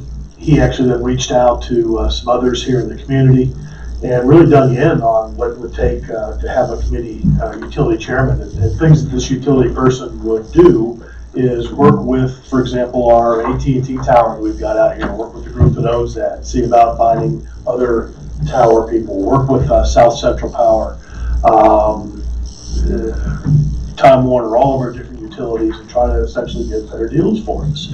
And I can tell you, Eric has already kind of started that process. He's made a few phone calls, and he is very interested in taking this on. I forwarded an email to you all probably about 5:30 today, so you didn't get a chance to take a look at it. But he really would like to take this on and run with it. So I'd like to nominate Eric Boysko to be our chairman of the utility committee. We posted all these other positions. Well, it's not a standing It's not committee or standing, anything. yeah. We just approve a chair. Usually they come from the committee themselves, but he's Right. the only member of this committee, is he not? Right. And Randy did mention that it was out there in one of our early, the discussion. Yeah, we talked about it at last board meeting, or the one Maybe before two, that. that we were in need and didn't really have anybody beating the door down. Did you, Randy? Yeah. Nobody was reaching out, so, really Eric's probably the one that we have in front of us. If we're talking about process, I think the standing committee, we really do need to use some sort of form. Be it one that we've modified that the management committee uses or the board of trustees candidates use. In terms of chairs, I don't know if we get just an email with their interest and why they think they would be appropriate for the position. I'm not opposed to that. I don't know that we need to be that formal with every position, but, you know, I think we need to talk about it so that we don't stumble on this issue. Well, sure, but normally it's, like I said, it's a committee, and you already have an existing committee. You're not going to post a spot for somebody else to come in and be the chair of a committee that already. Yeah, why don't but we asked Carrie to come in and talk to us and come to the meeting. Yeah. So why don't we, welcome Eric and then ask him to come to the next meeting. I think that's a good idea. I think that I'm would not be. opposed to it, I'm just No. saying we're doing it with everybody else. For Well, committee I- chair, I think that's not. I think the new chair of the ACC, it'd be nice to see put a face with the name there too. I have no idea who she is. True. That is true. I didn't realize that when we voted on it the last time because I've known her for years. So, but, all right, we can ask them to and tell Eric we want him, but. Okay, so he officially is not, just to be, well, I think we have a motion on the We table. got a motion on the table right now. Do I have a second? I second. The table. And Tim Okay. seconded it. I guess I'm not sure what to tell him, that you're gonna be it, but we want you to come over and talk to us next week. We told Carrie she was, what, the interim chair until she came in and talked to us. Right. I'd like to make a motion, make Eric Boysko the interim utility chairman until we get a chance. You have to rescind your first. I'd like to rescind the first one and go to the second one. I think that's, That's fair? Yeah, that's fair. I'm good with that. Do I have a second for that motion? I'll second it. Two Lloyd seconds. Any further questions? All in favor, say aye. Aye. Any opposed? And maybe we'll see the board. Yeah. That would be a good one. In recognition of Mr. Weibel's request. All right. You did request. We've already covered the clubhouse Sunday liquor election. Okay, Lot 5 donation. This was the letter that we received a while back. This is the people that live. They have the lot that is right above the maintenance area, and they sold their house. There were two lots. They sold the house to somebody, and they kept the one lot. And then they asked us, probably 2 months ago, Randy, whether or not we would be interested in taking the lot back. And they have some other options, and so we mentioned at that time that people would take a look at it to see if there's any interest in taking the lot back. I looked at it, and it didn't seem to me that it would be saleable. And it's certainly not, in my humble opinion, that's not necessarily in the best interest of us to take it back. Did anybody else have any chance to? And we have the ability, to accept or refuse. We have accepted in certain cases where we put them together or be able to package them, and others we've not. Any discussion? Any thoughts? I don't remember the letter, I'm not saying we didn't get it, but I did not look at the lot, I didn't get a chance to look at the lot because I just found out about it today. Okay. But it's pretty steep. All those lots in there I are pretty can buy it. steep, and you couldn't do anything. You'd be stuck with that lot. Yeah. We would. If we start taking junk lots like that, we're gonna take a bunch of junk lots off of people. That's true. Are you making a motion? Make a motion, we don't take it. Yeah, I don't think we have to. I mean, it's just a request. We just, if we choose not to, we just table it or respond negatively.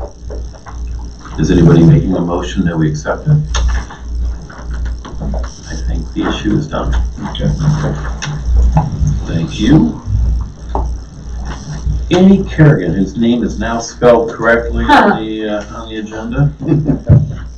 And I told her, I said, as a person who's had his name misspelled almost all of his life, I'm actually sensitive to that, and so I apologize to her. Do we have any new members? We do. So we have Stephen M. Denny, lot 118. Lisa B. and Thomas C. Culp, lots 49 and 50. Michael R. and Tammy L. Smith, lot 262. I'd like to make a motion to accept these new members. Second by Scott Martin. Any questions? All in favor say aye. Aye. Any opposed? Additional business. Jim Roy called me this afternoon and we had a conversation and it dealt with the issue of the conflict of interest in the Code of Ethics. And he wondered if we wanted to reopen some of the discussion. The conflict of interest is very clearly part of our rules. The Code of Ethics was approved at a motion in the board about 2 years ago exactly. November 2017. Okay. It's a board resolution. It was a board resolution, but it was never codified. We never made a rule about it, per se. So we signed the first year, and I don't believe we signed any of the the Code of Ethics last year. So Jim actually had a couple questions that he thought we needed to discuss a little further, and was wondering if we were interested in doing it. In particular, one of the issues. Why don't you speak for yourself? I'd rather me paraphrasing and characterizing. I have not signed it. And when it came out 2 years ago, it was shoved on us kind of fast, and some of us were here.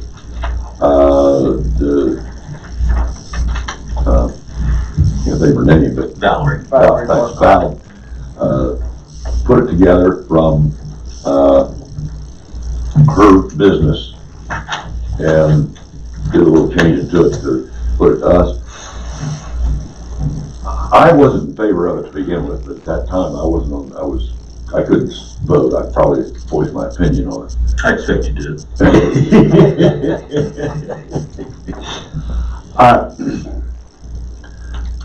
I took it personally, and it's just personal, as a slam on my integrity.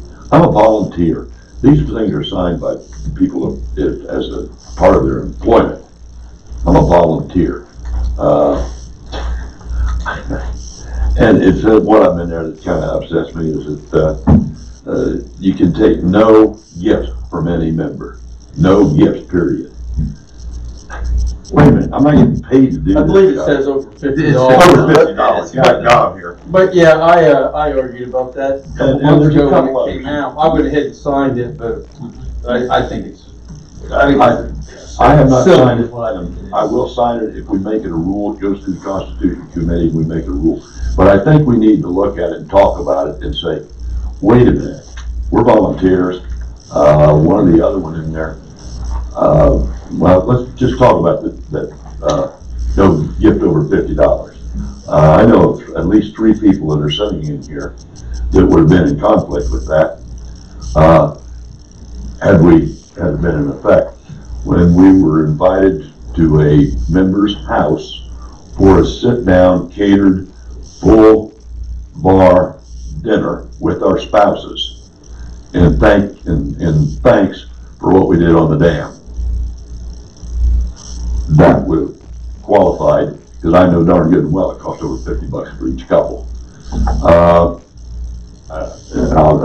I had a member that was getting ready to sell her house and move downsize, and he's a good friend of mine. He had two big screen TVs, and he had to get rid of one. He called me and said, "Hey, you want this?" I said, "Yeah, I'll take it." That would have fallen under that. I mean, there was no, I'm not gaining anything in it, he's not gaining anything in it. But the way that thing reads, if Scott and Eric get together someday and they're talking to me, if they say, "Gee, did you hear what that dumb thing Jim Lloyd said at the board meeting?" Like maybe later on this evening. Texting right now. That would fall under another rule to go to that. And I just think that this board ought to look at it, and I don't think that we need to make a decision tonight. I've got all copies for everybody. Look it over and think about, wait a minute, we are not employees of Hideaway Hills. Now, the conflict of interest, I have no problem with. I signed it, and I've always signed about 14, 15 of them now so far. Yeah, that's pretty clear. I think, yeah, I mean, I will disagree with you from the perspective that I was not insulted about having a code of ethics. I think a couple of the particulars need a little more review. I mean, because I do think that, you know, aspiring, we do have fiduciary conflict of interest gets part of it, but I think there's I mean, I said that was me personally. Yeah, no, that's what I'm doing. No, that's what I'm personally. I wasn't insulted. I just thought it was a slam on integrity. So do you want to head up a subcommittee to review this? No, I think I'll just pass out these. The board could look at it, and if they want to make a decision that everything is okay on that, or if they're not in favor at all of signing it, take a vote, and if it's approved to go ahead and go with it, then all right, let's get a rule in effect, and then I'll sign it. Okay. Is there any other provision than the $50 one that you're opposed to? Not, well, the one I just talked about. $50 one. Well, Like if me and Jim get in an argument and I say something bad about him, like we're buddies, so I might say something bad about him almost on a daily basis. I wouldn't want to go through every one of those and look at them before I would say carte blanche. No, it's only a couple, 3 different things I had. What's the consequences if you break one? Because there is none. Yes, there is. You can be, I hate to use this word this week, but you can be impeached. This can be removed. Better take a vote of this 2/3 of this group here. Pardon me? It takes 2/3 of this group here to remove them from office. I just want to clarify, if you are on a non-profit board, you do sign. Pardon me? You sign a code of ethics when you participate on I'm a not board for a saying- non-profit. You don't get paid for that. So I'm just clarifying that. Just Well, because it's a we're comment. volunteers, it's not uncommon. Well, okay, fine. I personally just don't like it. It's okay, that's fine. I'm just explaining to you that us being volunteers doesn't really factor. Is there into that. anybody else that hasn't signed it? Are you the only one? Did everybody else sign it? Mine right here. I turned mine in when I got here, but I voiced my, concerns with it. Well, I thought Jim made it a good point. I did, I mean, basically the same points I made 2 months ago, or I think you might have been 6 when it came up and you weren't here. Yeah. Horse race. Yeah, you were racing horses or something. I didn't even know it had been brought up. Because we didn't do it last year, it must have got overlooked because I didn't sign anything last year. That was, All right. either one. So go home, everybody's got homework assignment, go home and review it. I've got them. I'm just passing them out right now. I've made copies of them. And all the conflict of interests are now in. Okay. That call is in my way. There. Anything further? Jim, I did. Okay.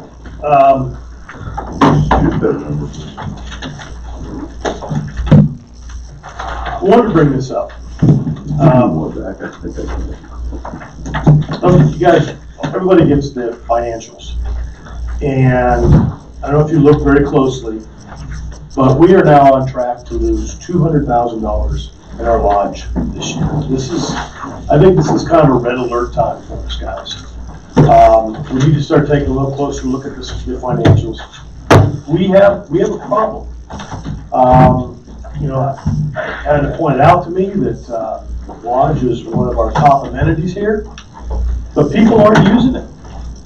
And I don't know that I've got the answer yet, but I'm pretty much at my limit as far as what I'm willing to lose on the lodge before we start taking before I feel we should take some drastic steps. And I just think the rest of us ought to take a look at it. I mean, this is our fiduciary responsibility to make sure that this place is viable. And at a loss of 200,000, that's really where I think that I need to draw the line. And I would ask the rest of you, what is your loss that you'd be willing? That's about $275 a member per year. Right. And just to give you a little bit of background, I had some info pulled, and I can't see. And in 2015, we lost $67,000. In 16, we lost 110. 17, 152. Last year, 174, and right now we've lost 161, and we're $29,000 behind last year, telling me that all goes with what we're going to lose $200,000. Just think, I want to just close with, I think that we may need to take some drastic steps here, guys, and I'm hoping everybody else takes a look at it and starts considering what we may have to do if this continues to go down the road that we're on. My only comment to that is we're not losing anything, it's just costing us that much. Right.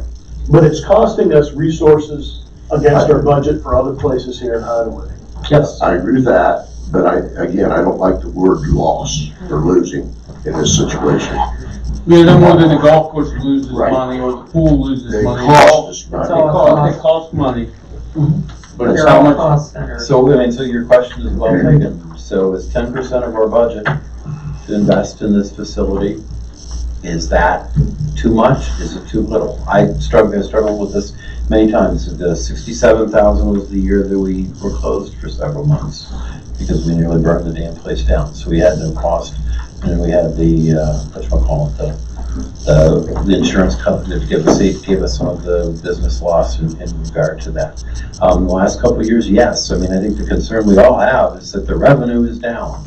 I think they're taking a lot, and so whether it's marketing, whether we have to get a better sense of it, you're right. I mean, a budget's a budget. It's got all sorts of pieces in it. We spend a lot more on security. We spend a lot more on and we're one of the few places that's trying to run 24/7. That was the whole hope of the assessment increase, is that we'd be able to get some flexibility. I agree with you that the lack of the assessment increase, even though I'm not supposed to have this opinion, was a real problem because it's now put more stress on the rest of the budget in other places, and we do have to make decisions. I'm right with you. I would like us to get that down. What's the right number? As I shared with you, I don't want to close this place because the other places that I've seen that close their lodges, then they lose the community center. They lose the community center for whatever it is. And so I've remained committed to trying to do what we can and trying to get the right people on the board. I was here when I first started in this group. We were losing money like we are now. We made a change. We did better. Now we've gone back down. How do we get more people here? We're back doing more things, and the committee is advising Jim and Brandon there. I take your comments very seriously. Believe me, I'm not trying to minimize them at all. Have we dug into when I go back to when Mike Hermick was here, and I know our losses were 60,000. No, more than that. So when Mike came here, the losses were probably north of 150. Okay, and we got down to? Probably the low water mark was 65, 55, right in that area. So we came up with an incentive plan which showed how much we've been losing each month, and then if he could reduce it, then some piece of that went back to him. But then Mike was living here, he was living on site, and he was doing a lot of catering outside, he was doing lots of other things as well. He joined the Bremen Chamber of Commerce and those sorts of things. So, I mean, there are lessons there, I agree with you. That's kind of what I'm getting at. Yeah, there are lessons there. What we're doing then, Yeah. that seemed to work. It seemed like we had people, I don't know how many people we have in the facility down here doing catered events all the time when Mike was here. He definitely was working that, no question about it. Good questions. I mean, I'm not gonna, and so we're gonna go through the budget here pretty soon. And we'll see how much money we've got and, where we're gonna, how we can spread it. I think that, that's the budget process. Each year we can do it, so. And so what are our targets? I mean, we gotta get more people to come. There's no question about it. That's the one thing that stands out to me when I look at that, is that, what are we, 80,000 behind on revenue this year from last year? I know, I just remember it because it was the odd. That bothers me a lot. I mean, as you well know, we come here regularly. And we try to make it up twice a week, actually. But One thing I do want to point out, the survey that we filled out, it was this fall, was very clear. We had about a 70% response to the survey that the top amenity, aside from the Lake of Four Seasons, was and is the lodge. That's a pretty significant response at about 70%. And so I think we need to look at the lodge carefully, support the lodge, and hopefully find better ways to help support the lodge in terms of finances. But the last thing that I'll say is every one of our amenities, whether it's a golf, whether it's swimming, at the pool, wherever it is a cost. They're all cost centers. They don't make money, so we don't consider the pool losing money or the golf course losing money. We always look to the lodge and say it's losing money. Can it be more profitable, if you want to use that word, for an amenity? Probably, but we haven't got to the exact right place. Well, I brought up those comments because I want us to start having this conversation, right? We're taking this, because we just can't keep looking at the numbers and go, But Mike Herming proved he could do it. He proved he could do it, so we gotta start looking at what he did and start doing what he did. Yep. Any quick, I mean, Jim's got a good committee, and so a lot of people who've been successful, and so we'll see what again, we tried some things this summer. Unfortunately, they didn't work out. There was the brunches and stuff like that. So now we're back to the Tuesday through Saturday events. And hopefully with greater programming. I mean, Mike did, like you said, a lot of cigar and scotch events and beer and wine tastings and pairings and all those kinds of things. And I mean, I think those are the things that we were successful and he was successful with. So, well said. Point taken. All right. 2 hours and 20 minutes, folks. Anything further, or can we go home? Let's go home. Let's go home. All right, everybody, have a good Thanksgiving. Make a motion to adjourn. So moved. Scott, on the second, all approved. Have a nice Thanksgiving. 9:17.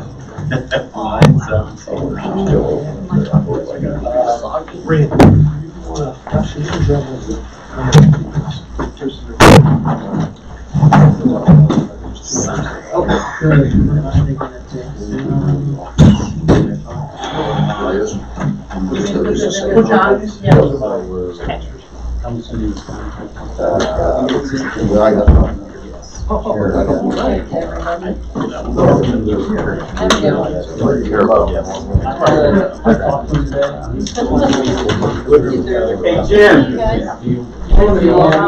Are they closed? Still open up here? Danny, did you shut this thing down? What's that? No, Eric got it. Is Can it? you shut that When you down? got it. Yes. I'll They do it right full? now. You can just unplug it. Bye, everybody. Have a good night. Have a good one. Enjoy your conference. They're gonna be soggy. Not when I get not home. sharing. Yeah. I'm not sharing. Hey, Jim. I think I know where. Yeah. No, I'm sorry.